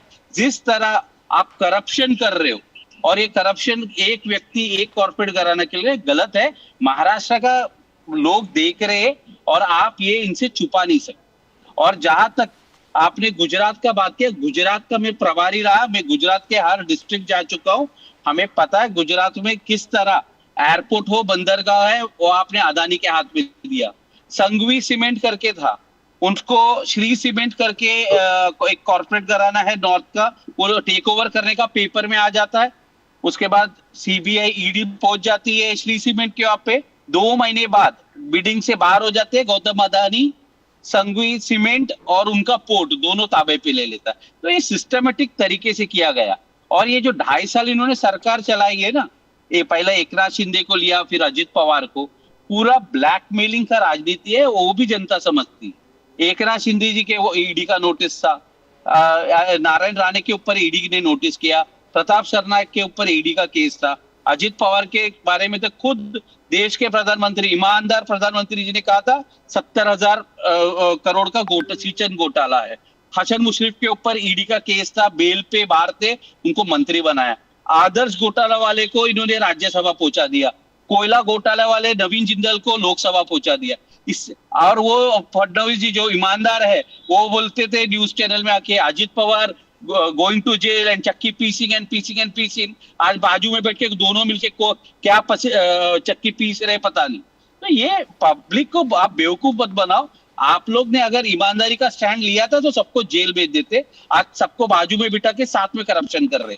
और आपने जो लाडली बहन का तारीफ किया राजीव जी, आपने 4-5 इंडस्ट्रीज पढ़ाया कि this is gone back, Tata Airbus is gone, Vedanta Foxconn is gone, medical park, drug park is gone, solar energy project is gone. Pradeep ji ये सही है, बट 80,000 करोड़ का इंडस्ट्री यहाँ पर आया भी है। That is what Eknath Shinde, Dev Fadnavis. Pradeep ji मैं आपको बता देता हूँ, मेरे पास आंकड़े है। You check the data. Uddhav Thackeray ji का 2.5 साल में 1,50,000 करोड़ का इन्वेस्टमेंट आया, और एकनाथ शिंदे के समय पे 45,000 करोड़ का इन्वेस्टमेंट आया। मेरा एक पूरा पॉडकास्ट उसी के ऊपर है sir, you can go and check with the relevant data. This is the estimate that Devendra Fadnavis ji ने दिया है। बोला 7 major industries, RRP semiconductor, JNW green mobility, Avaada electro, रेवनॉट रिकॉर्ड, और प्रदीप तो प्लस अभी 7,000 करोड़ अभी 2 दिन पहले राजीव जी हुंडई प्रोजेक्ट के आए थे। तो आंकड़े हम लोग भी गिरा रहे, आंकड़े ऑफ डेवलपमेंट। जी बोलिए, देखिए बजाते हैं। आप मुझे ये बताइए, एक चीज बताइए, एक ही कैसेट बजाते हैं, एक ही कैसेट। आज आप मुंबई पोर्टफोल फ्री करने वाले थे एकनाथ शिंदे जी, ये बीच में बात कर रहे हैं, मुझे कुछ समझ में नहीं आ रहा। बोलिए शेट्टी साहब। देखिए, एकनाथ शिंदे जी पहले जब मुख्यमंत्री बने 2.5 साल पहले, उन्होंने वादा किया था पोर्टल फ्री मुंबई। आज भी आप देखिए सीमेंट रोड नहीं हुआ, पोर्टल क्लियर जी कि आज राजीव जी कह रहे थे कि लाडली बहन का इंस्टॉलमेंट गया, बहनों को मिला, ठीक है, मगर आप जानते हैं महाराष्ट्र में 7 महीने से जो कॉन्ट्रैक्टर है रोड ब्रिज जो बना रहे, इनको इंस्टॉलमेंट नहीं दिया है महाराष्ट्र सरकार ने। इसके कारण महाराष्ट्र के 500 जो कॉन्ट्रैक्टर्स है वो ओपनली आके प्रेस कॉन्फ्रेंस लिए, और अब उनकी जो कंपनियां है वो एनपीए हो रहा है, बिकॉज उन्होंने करोड़ों रुपए का लोन लिया। जब आप रोड बनाते, जेसीबी लगता है, दूसरा रोड मटेरियल लगता है, उसके लिए लोन लिया जाता है। आज 8 महीने से आपने उनको पेमेंट नहीं किया, इसलिए दैट्स अबाउट 40,000 करोड़। इसकी वीडियो दीजिए हमको। आपने 8 पेमेंट नहीं दिया, इसका जवाब हमको इसका जवाब बोलिए पांडे जी, बोलिए। Now let's go to Shailesh Pandey. Pandey ji बोलिए, सुना आपने, देना पड़ेगा ना। हाँ बोलिए पांडे जी बोलिए। हाँ तो कृपया मुझे समय दीजिए थोड़ा। प्रदीप जी बोलूं मैं? प्रदीप जी बोलूं मैं? हाँ बोलिए पांडे जी बोलिए। प्रदीप जी देखिए, इन्होंने बहुत सारे प्रश्न खड़े के आरोप लगाए। मैं 1-2 विषयों को जो मुख्यतः इन्होंने कहा उसमें मैं कहना चाहूंगा। पहली बात इन्होंने कही कि गुजराती, और देखिए आज गुजरात में भारतीय जनता पार्टी पिछले 25 साल से ज्यादा वहां पर राज्य कर रही है, और राज्य का कारोबार अच्छा चल रहा है, तभी तो वहां की जनता, गुजरात की जनता बार बार भारतीय जनता पार्टी को चुन के देती है। और भारतीय जनता पार्टी के सर्वोच्च नेता, देश के यशस्वी प्रधानमंत्री आज लगातार मुख्यमंत्री से लेकर प्रधानमंत्री बनने तक अपने शासन के 33 वर्ष से ज्यादा के कार्यकाल पूर्ण किए। तो ये गुजरात और गुजराती की बात है। अब बात इन्होंने की व्यापारियों की कि ये अडानी अंबानी ये क्यों, गुजराती क्यों? तो महाराष्ट्र में तो क्या इनकी जो सोच है एनडीए अलायंस की, शिवसेना उद्धव ठाकरे की, उनकी सोच क्या रही वो तो हमने पिछले दिनों देखा। जिस तरह से एंटिला के बाहर, मुकेश अंबानी के घर के बाहर जिलेटिन की छड़ें प्राप्त हुई थी, जिस तरह का वहां पे बम विस्फोट कराने का षड्यंत्र रचा गया था या ब्लैकमेलिंग करने का षड्यंत्र रचा गया था। हालांकि वो पुलिस अधिकारी अभी भी जेल के अंदर है आज, लेकिन वो षड्यंत्र करके क्या देश के बड़े व्यापारियों को डराने का काम तो एनडीए अलायंस ने किया, कांग्रेस ने किया, और उसके बाद ये कहते हैं कि यहाँ पे व्यापार बढ़ना चाहिए, व्यापार बढ़ना चाहिए। अरे जो देश के सबसे बड़े उद्योगपति है मुकेश अंबानी जी, आप उनको ही थ्रेट करेंगे, उनसे ही ब्लैकमेलिंग करने की षड्यंत्र करेंगे, लोगों को मार देंगे, और उसके माहौल खराब करेंगे, व्यापार के खिलाफ माहौल खड़ा करेंगे और उसके बाद व्यापार बढ़ाओ, ये गया वो गया। ये देखो, एक साथ दोनों बातें नहीं चलती, ये दोगली बातें नहीं करनी चाहिए। आप के शासन में व्यापारियों पर अन्याय अत्याचार हुए, उनके खिलाफ षड्यंत्र हुए, 100 करोड़ का वहां पर वसूली कांड भी पकड़ा गया और वो सारी चीजें हुई, कफन के घोटाले हुए, कोविड के घोटाले हुए, सारे घोटाले हुए। ये इस पर भी आपको जवाब देना चाहिए। और दूसरी बात, आप बार बार ये कहते हो ये भ्रष्टाचारी वो भ्रष्टाचारी, इनको कैसे ले लिया साथ में? मेरा सवाल आपके चैनल पे है, इंडिया अलायंस से, कांग्रेस पार्टी से, आपने जिन जिन का नाम लिया वो इतने बड़े कैसे बने? किसने बनाया उनको बड़ा? जो भी आप नाम लिए, मैं तो नाम भी नहीं लूंगा उनका, आपने जिनका भी नाम लिया कि ये इतने बड़े बड़े भ्रष्टाचारी, तो भ्रष्टाचारी बने कहां? भ्रष्टाचारी बनाया किसने? अरे उनको तो उनको पैदा किया कांग्रेस पार्टी ने, उनको लालन किया, पालन किया, पोसा, इतना बड़ा बनाया, इतना बड़ा भ्रष्टाचार। तब आप कहां थे? तब आप क्यों नहीं बोल रहे थे? क्यों? जब आपको माल मिल रहा था, जो भ्रष्टाचार आप करवा रहे थे, आप तो भ्रष्टाचार के जननी हो। एक नहीं, सैकड़ों भ्रष्टाचार पिछले 2014 के पहले कांग्रेस और एनडीए अलायंस के जो अन्य साथी थे उन्होंने किए। और आज भी जिन जिन राज्यों में इनको मौका मिलता है, दिल्ली में आम आदमी पार्टी को मिला, वहां शराब घोटाला, स्कूल घोटाला, झारखंड में मौका मिला, वहां जमीन घोटाला, बिहार में मौका मिला, वहां पर चारा घोटाला, और उसके बाद अभी भी आप जमीन के बदले नौकरी देने का रेलवे में लालू यादव पर अभी भी और उनके परिवार के ऊपर मुकदमा चल रहा है, फिर से वो जेल जाने की तैयारी में है। और केजरीवाल अभी लेकिन सर इनको तो आपने भ्रष्ट बुलाया था ना, फिर तो वो जेल जाएंगे। अरे शैलेश पांडे जी, इन लोगों को तो आपने भ्रष्ट बुलाया था। ऐसे भ्रष्ट लोगों को आपने अपने साथ कैसे बिठा लिया? इतने भ्रष्ट लोगों को आपने अपने साथ कैसे बिठा लिया? ये तो के बाद आपने अपने साथ बिठा लिया। उन्होंने क्या किया वो जाने दीजिए, किया होगा उन्होंने, वो तो भ्रष्ट लोग हैं आपके मुताबिक। आपने इन भ्रष्ट लोगों को अपने साथ कैसे ले लिया, ये तो बताइए सर। अरे तो मेरा वही सवाल है ना राजू जी, ये जिनके ऊपर उंगली उठाते हैं तो उनको कैसे उन्होंने पाला पोसा? अरे सर वो पाले पोसे में तो आपकी बात कर रहा हूं, मैं उनकी बात ही नहीं कर रहा हूं। अगेन शैलेश पांडे जी, मैं आपकी बात कर रहा हूं। मैं कहता हूं कि जो आप भ्रष्ट पार्टी बोलते हैं वो महाभ्रष्ट पार्टी है। महाभ्रष्ट नहीं, महादुष्ट पार्टी भी है। आप तो अच्छे हैं, आप तो अच्छे हैं सर, आप तो दूध के धुले हैं। आपने इनको अपने साथ कैसे ले लिया ये तो बताइए। अब आप बोलिए शैलेश पांडे जी।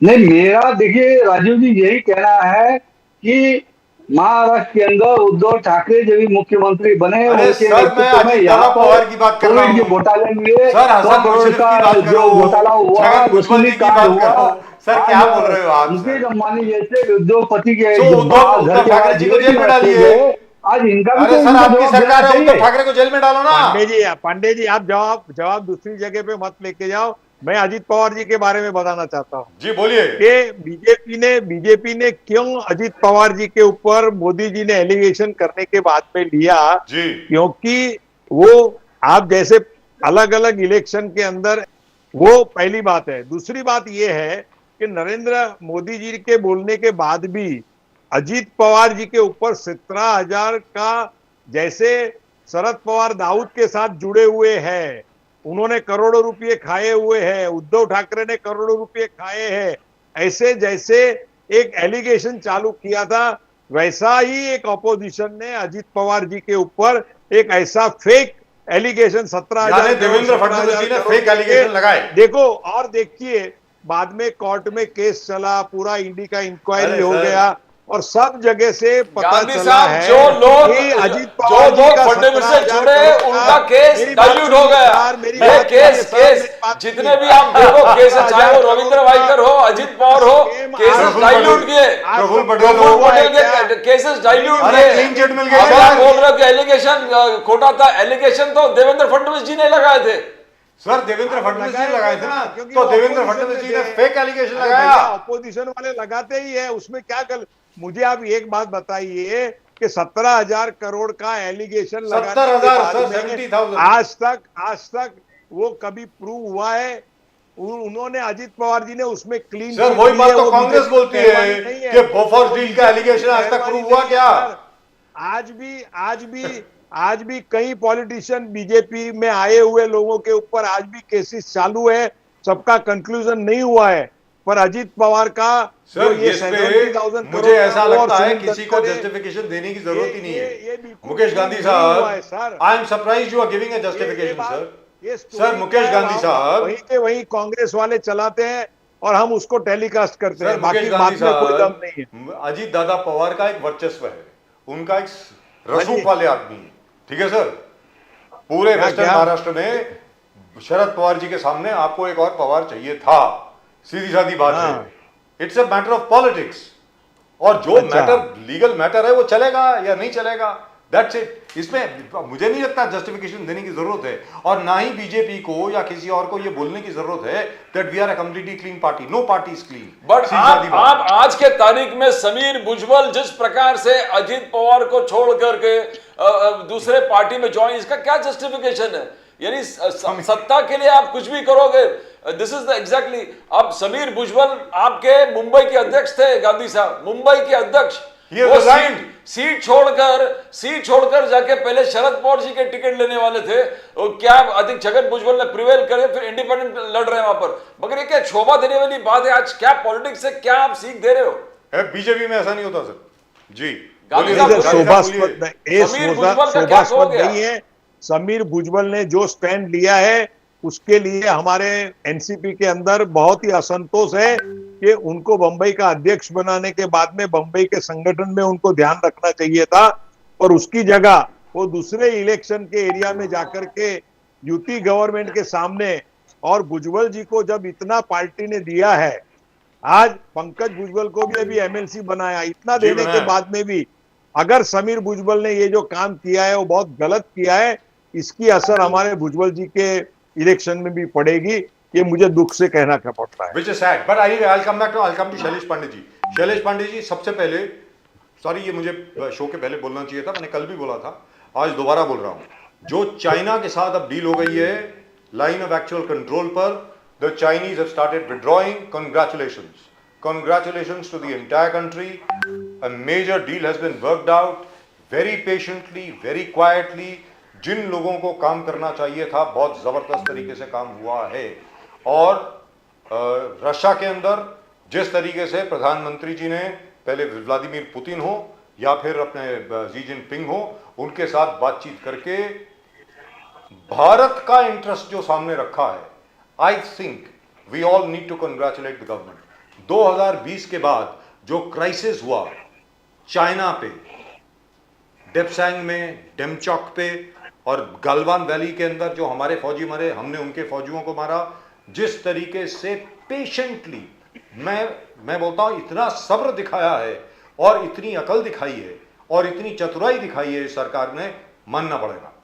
आप कुछ कहना चाहेंगे इसके बारे में Shailesh Pandey ji? Congratulations to you. जी, मैं देखिए देश के राजू जी, प्रधानमंत्री- congratulation to you for taking this इसके लिए मैं मेरी पार्टी की तरफ से, मैं महाराष्ट्र की जनता की तरफ से बहुत बहुत बधाई दूंगा। और राजीव जी, मैं तो हमेशा आपके साथ चर्चा में, डिबेट में हमेशा देश के यशस्वी प्रधानमंत्री आदरणीय नरेंद्र मोदी जी के रक्षा नीति, विदेश नीति, कूटनीति की हमेशा हमने चर्चा की, प्रशंसा की। आपने भी बहुत प्रशंसा की इस विषय पर। और सही मायने में देखिए 2014 से जब से देश के यशस्वी प्रधानमंत्री नरेंद्र मोदी जी ने देश को संभाला है, तब से हम रक्षा में और विदेश नीति में देश दिन ब दिन आगे बढ़ रहा है। आज हम देखेंगे हमारे पड़ोसी देशों से जो हमारे रिश्ते थे वो पहले की अपेक्षा अच्छे हो रहे हैं।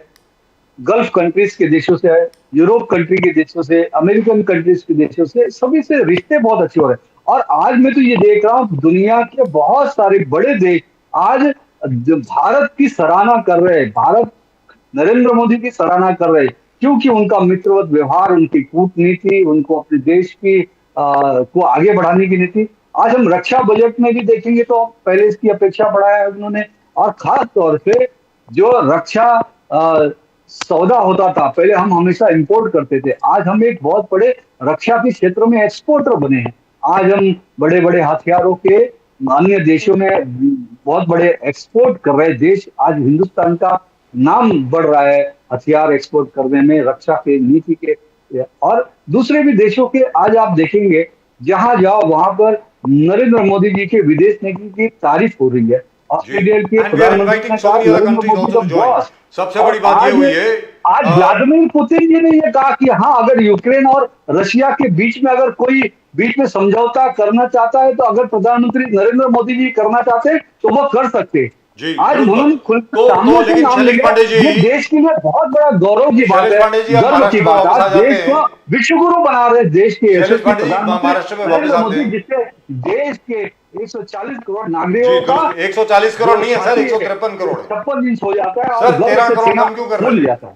सर, हम लोग अब 153 करोड़ हो गए sir. We are now 153 crore. जी। Number one. नंबर टू, जी, हम the भी most तेजी से important बढ़ thing रहे which I हैं। saw यहाँ at पे the थोड़ा BRICS सा summit, BRICS में UAE, सऊदी अरेबिया सबको इनवाइट किया गया है, और तो और छोड़ी सर, ईरान को भी इनवाइट किया गया है कि आप ब्रिक्स के मेंबर बनिए, विच इज फैंटास्टिक। एक तरफ इजराइल के साथ Mr. Modi has worked out a great relationship with Israel, and we also have a fantastic relationship with Iran. And I think hats off to this government for that. जहां पर तारीफ करनी है वहां पे तारीफ करनी चाहिए। ना, एक चीज मैं आपसे पूछना चाहूंगा। just one second. All I'm saying is, पुरानी अगर ऑपोजिशन होती, पुराने किस्म की अगर ऑपोजिशन होती, वो जरूर मोदी जी की तारीफ करती इसको लेकर के। मेरा ये कहना है। आप प्रदीप जी आप बोलिए। पांडे जी, मोदी जी ने कहा कि मैं 1 लाख ऐसे नए लीडर्स पैदा करूंगा जो नॉन पॉलिटिकल है, उनका कोई गॉडफादर्स पॉलिटिक्स में न हो, जो परिवारवाद के विपरीत होगा। मगर मोदी जी का कहना एक है, मगर महाराष्ट्र में हमने जब इलेक्शन के टिकट देते हुए वही परिवारवाद को बीजेपी में देखा। उदाहरण के तौर पर मुंबई में आशीष शेलार, विनोद शेलार और अलावा भी बहुत सारे चीजें। तो जहां मोदी जी परिवारवाद के खिलाफ बात करते रहते, हम डाउन द लाइन बीजेपी में वो दिख नहीं रहे। वो परिवारवाद, वही नारायण राणे, वही नीलेश राणे, वही नितेश राणे। अब हद ये हो गया कि बीजेपी से टिकट नहीं मिल रहा तो नीलेश राणे शिवसेना में जाके टिकट ले रहे। तो पांडे जी, ये किस प्रकार से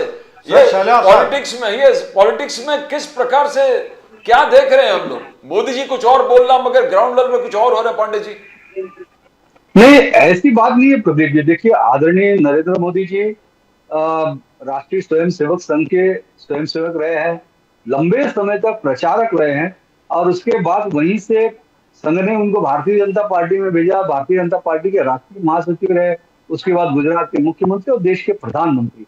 एक लंबा करियर, लंबा जीवन उनका समाज को समर्पित रहा, और वो भी संघ के स्वयंसेवक के नाते, जो संघ की मूल विचारधारा है सांस्कृतिक राष्ट्रवाद की, देशभक्ति की, प्रखर राष्ट्रभक्ति की, और उसी राष्ट्रभक्ति के आधार पे उन्होंने, उनका ये सोच है कि देश में 1 लाख युवा ऐसे होने चाहिए जो नॉन पॉलिटिकल हो, देश के बारे में सोचे। क्योंकि देखिए, राष्ट्रीय स्वयंसेवक संघ एक नॉन पॉलिटिकल ऑर्गेनाइजेशन, आज वहां लाखों प्रचारक भारत माता की सेवा के लिए समर्पित हैं, देश के लिए, देश की सेवा के लिए, समाज की सेवा के लिए, शोषित पीड़ित लोगों की सेवा के लिए समर्पित है। और यही भाव देश के यशस्वी प्रधानमंत्री नरेंद्र मोदी जी का है।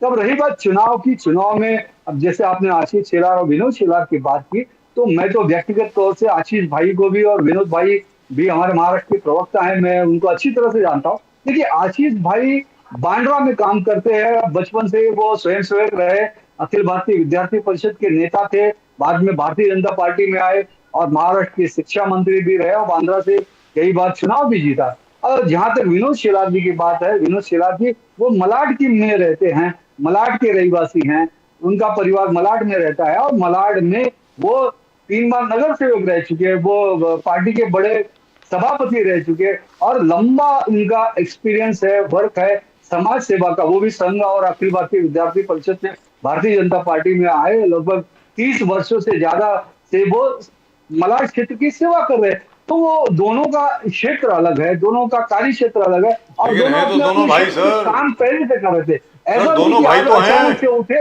और पार्टी ने दोनों को टिकट दिए, ये अचानक नहीं हुआ है।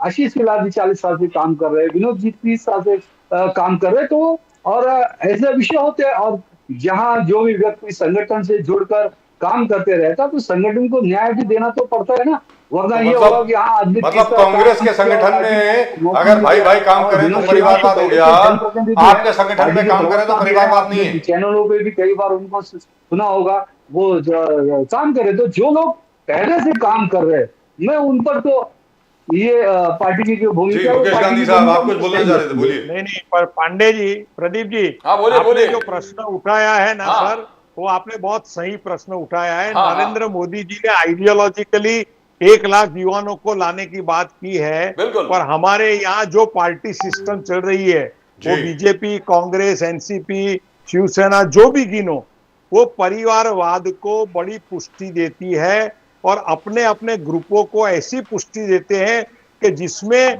जो नए कार्यकर्ता जो पार्टी से जुड़ते हैं, नया यूथ फोर्स जो पार्टी से आता है, उनको मौका कम मिलता है।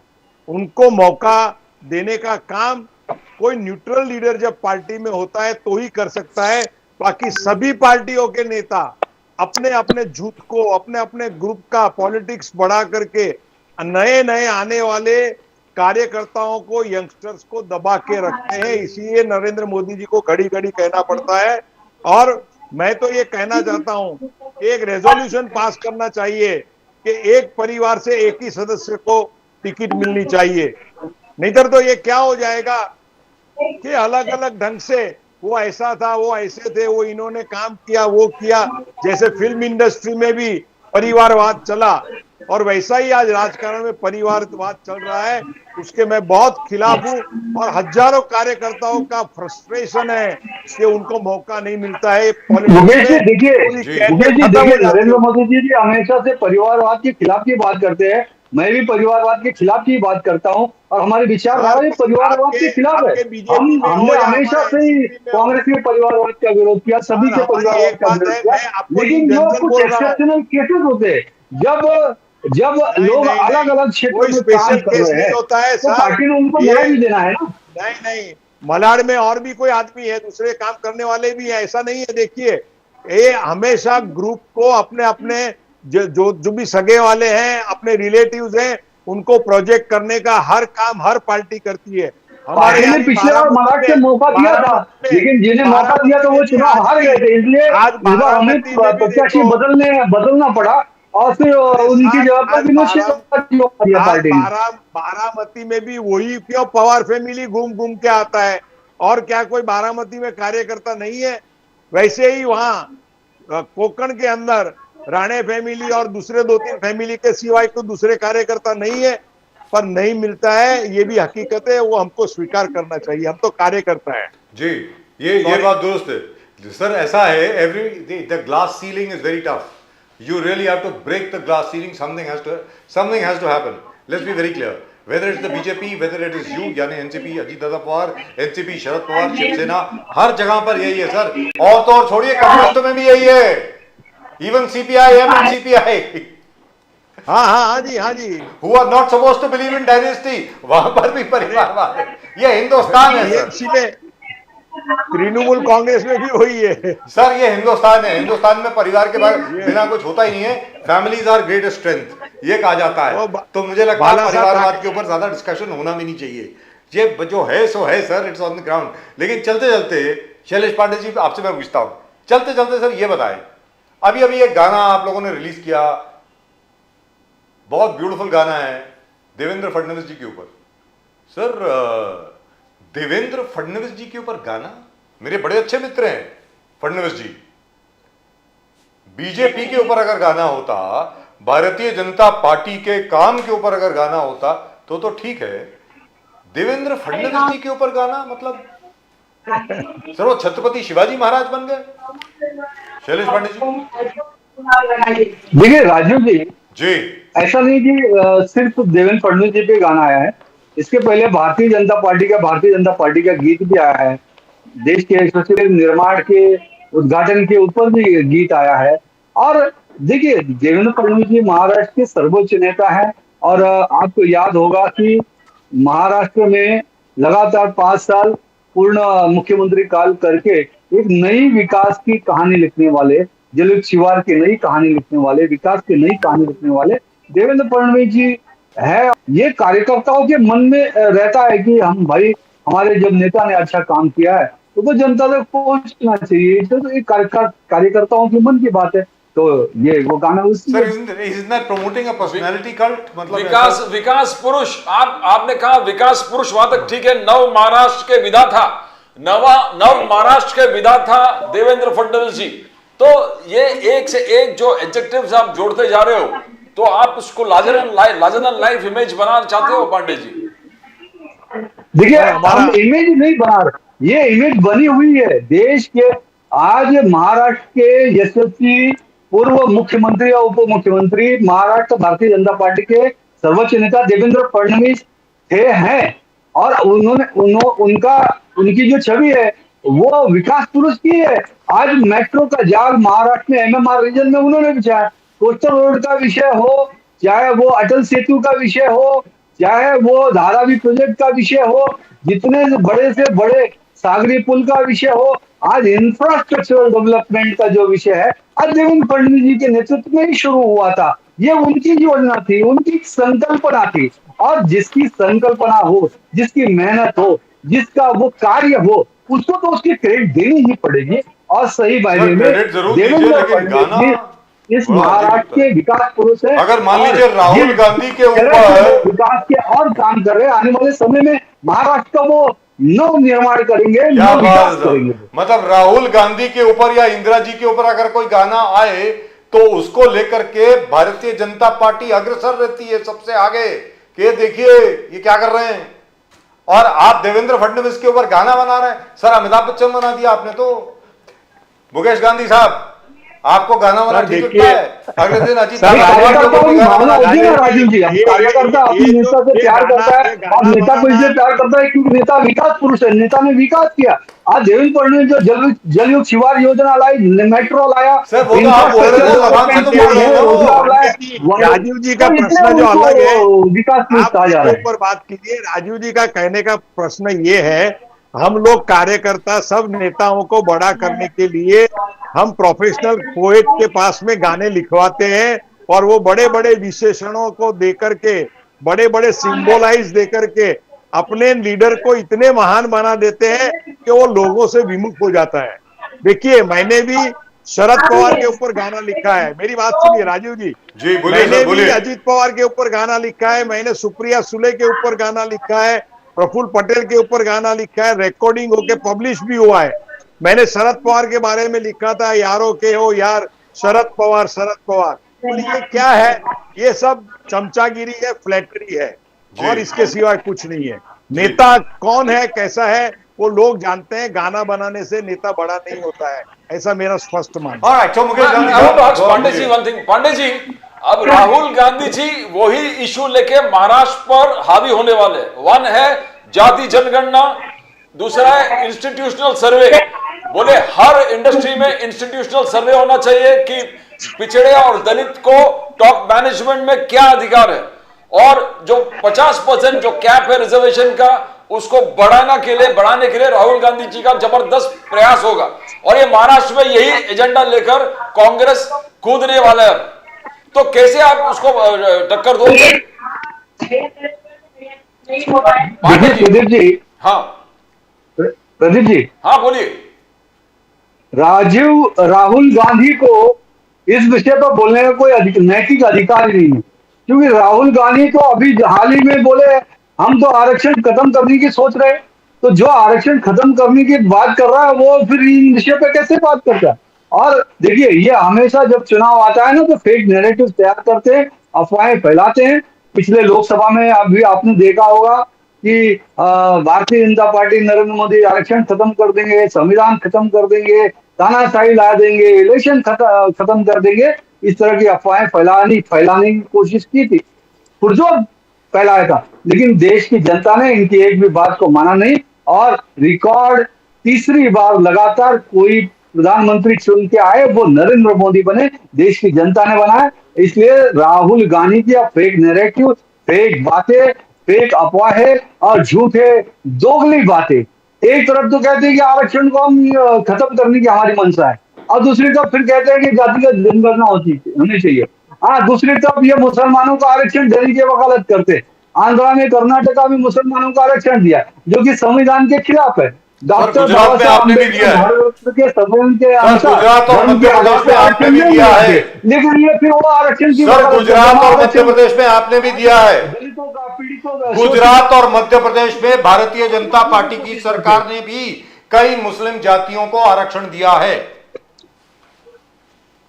कई मुस्लिम बताइए जातियों को राजीव जी, आरक्षण आपने मिला last time है, भी बताया था। गुजरात में भी और अब मध्य प्रदेश में भी मिला है। Sir that is part of the mandated supreme court order कि these are the Muslim castes which have to be given reservations. Muslims as Muslims cannot be given, like Hindus as Hindus cannot be given reservations. Let's be very clear. But इनका कहना है कि BJP का कहना है कि जो पिछड़े का आरक्षण है वो निकाल कर आपने मुसलमानों को दिया है। वो मोदी जी, अमित शाह जी का बार बार आरोप है कि आप रिजर्वेशंस इनके दलित, पिछड़े, ओबीसी इनके रिजर्वेशंस क्यों देते हो। वो लगातार ये आरोप रहा है पांडे जी। प्रदीप जी, अगर ऐसी बात है तो सेंटर उसको खारिज कर प्रदीप सकता जी, है। अभी क्या वो है? ये जो पहले वाले जो अभी जो नरेशन जो कांग्रेस ने खड़े किए ना, राहुल गांधी ने, जी। वो ये इलेक्शन में नहीं चलने वाले हैं। आप देखना, एक 5-7 दिन के बाद में नया नरेशन आने वाला है, 2-3।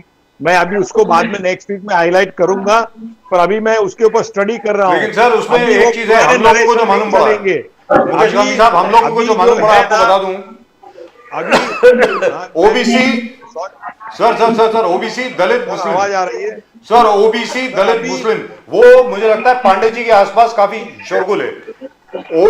ओबीसी दलित मुस्लिम, ये 3 चीजों के ऊपर कांग्रेस जो है वो फोकस करने वाली है, जैसा पीडीए, पिछड़ा दलित नहीं, अल्पसंख्यक, राजीव जी देखिए, ये इन्होंने मेरा किया तो था स्पष्ट उत्तर प्रदेश आरोप है। में, वही करने वाले हैं यहाँ पे। राजीव जी बोलिए सर, जी बोलिए। मेरा स्पष्ट आरोप है कि जिस तरह से मुस्लिम आरक्षण की बार बार बात करती है जी। कांग्रेस पार्टी, और यहाँ पे तो ये भी हुआ, अभी अबू आजमी ने कहा कि हमारे 8 विधायक मुस्लिम चुन के आएंगे तो कोई माई कलाल हमारा कुछ नहीं बिगाड़ सकता। आज इस तरह की भाषा महाराष्ट्र में शुरू हो गई है।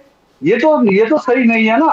एक धर्म आधारित आप बात कर रहे हैं, और धर्म आधारित आप आरक्षण, ये संविधान में तो डॉक्टर बाबा साहब ने दिया ही नहीं। तो ये तो आप संविधान का अपमान कर रहे हो, डॉक्टर बाबा साहब अम्बेडकर का अपमान कर रहे हो, और हर तरह से आप देश के जो शेड्यूल कास्ट हैं, दलित समाज के लोग हैं, ओबीसी हैं, अदर बैकवर्ड कास्ट के लोग हैं, जो एसटी समाज के लोग हैं, आदिवासी हैं, आप आदिवासी दलित पिछड़े समाज का हक मार रहे हैं, लेकिन सर, उनपे उसमें तो अन्याय है ही और नहीं। अत्याचार कर रहे हैं। सर, महाराष्ट्र में भी इसलिए है। मैं ये मानता हूँ इस तरह का आरक्षण बिल्कुल मान्य नहीं होगा। सर, महाराष्ट्र और में है, अभी भी आप ही दे रहे हैं। हमारी ये भूमिका बिल्कुल नहीं है। हमारी सर भूमिका महाराष्ट्र में आपकी सरकार भी दे रही है। हमें शेड्यूल ट्राइब ओबीसी का आरक्षण को सर पूरी मंडल की लिस्ट तो पढ़ लीजिए। शेड्यूल ट्राइब ओबीसी, अरे आदरणीय शैलेश पांडे जी, का साथ दे रहा है। आपको सादर प्रणाम। उनका विकास महाराष्ट्र की ओबीसी रिजर्वेशन लिस्ट पढ़ लीजिए, उसमें मुसलमानों का भी जिक्र है, वो भी आते हैं ओबीसी 27% रिजर्वेशन में, उनको भी है। तो मतलब दैट इज नथिंग न्यू। और जहां तक अबू आसिम आदमी साहब का सवाल है, जैसा अभी अभी मुकेश गांधी साहब कह रहे थे, चुनाव के माहौल में हर एक कोई पता नहीं क्या क्या कहता है, ऐसी कोई बात नहीं है। लेकिन चलते चलते जो मुकेश गांधी साहब आपसे, उप मुख्यमंत्री चाहिए, हमको मुस्लिम मुख्यमंत्री चाहिए, 8 मुस्लिम विधायक आ गए तो कोई माई का लाल हमारी तरफ देख नहीं पाएगा, ये तो अभी से चेतावनी देने लग गए। सर ये तो बहुत पुरानी बात है सर, ये तो बड़ी ये तो बड़ी सॉफ्ट बात कही है उन्होंने। मतलब क्या आप हिंदुओं पर अन्याय अत्याचार करोगे? बहुजन समाज के अन्याय अत्याचार करने के लिए अभी से मुसलमानों को लामबंद कर रहे हो। हमने तो वोट जिहाद देखा लोकसभा के चुनाव में, वोट जिहाद, क्या बात है, वाह जी। पांडे जी, हाँ। आपकी बात सब सही है, हमारा आक्रोश सब सही है, पर आप एक तटस्थ व्यक्ति के रूप से देखो, ये अबू आजमी को बोलने दो, राहुल गांधी जी को बोलने दो, जिसको बोलना है बोलने दो, पर ये इलेक्शन के अंदर सब नरेशन चेंज होने वाले हैं, और हिंदुओं का भी ध्रुवीकरण बहुत ही जबरदस्त रूप से महाराष्ट्र में हो रहा है, गली गली चौटे चौटे गांव गांव में हो रहा है, और दलित, ओबीसी और मराठा जी। ये सब जाकर के हमारी यूपी गवर्नमेंट को वोट देने वाले हैं। क्या बात है। बिल्कुल। अरे सर उसके लिए, कांग्रेचुलेशंस। पर उसके लिए जागरूक रहना है। और राजू जी, बिल्कुल अभी दिवाली जागरूक रहना है, इसीलिए हम उसकी देखिए, चर्चा कर रहे हैं ना मुकेश जी। मुकेश जी, हम जागरूक अभी- जनता को अभी- सर, रहना है, दिवाली की आप जनता लोग को बात कर रहे हैं, दिवाली के लिए कुछ भिजवाने वाले हैं आप, बोलिए बोलिए। इस बार ना सर दिवाली के लिए आप, हमें- अरे शैलेश पांडे जी, काम की जब बात आती है आप बोलना शुरू कर देते हैं। अरे मेरे काम की जब बात आती है आप बोलना शुरू कर देते हैं। मुकेश गांधी साहब, आप टेम्पो भिजवा रहे हैं कि ट्रक भिजवा रहे हैं?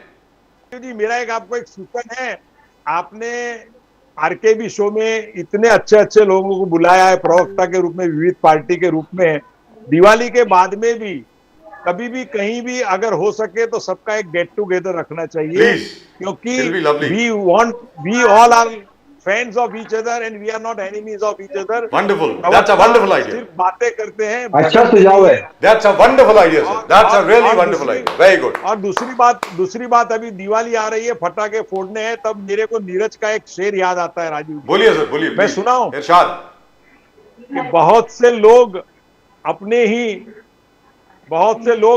गीत सॉरी भूलिए, बहुत से कोई लोग बात नहीं, अपने याद आ ही जाएगा, दुखों फिर के याद आ गीत जाएगा, गाते याद हैं। करिए। बहुत से लोग अपने ही दुखों के गीत गाते हैं। अभी क्या महंगाई बढ़ गई, बेरोजगारी बढ़ गई, ये हुआ वो हुआ, पर नीरज जी कहते हैं कि बहुत से लोग अपने ही दुखों के गीत गाते हो, दिवाली हो कि होली हो सदा मातम मनाते हैं, मगर दुनिया उन्हीं की रागनी पर झूमती हरदम कि जो जलती चिता पर बैठकर बीना बजाते हैं। क्या बात है, मगर क्या दुनिया बात है। उन्हीं की क्या बात है, रागनी क्या पर बात है। झूमती हरदम कि जो जलती चिता पर बैठकर बीना बजाते हैं, कि दिवाली हो कि होली हो सदा मातम मत मनाओ, ऐश में रहो, मजा करो, जलसा करो।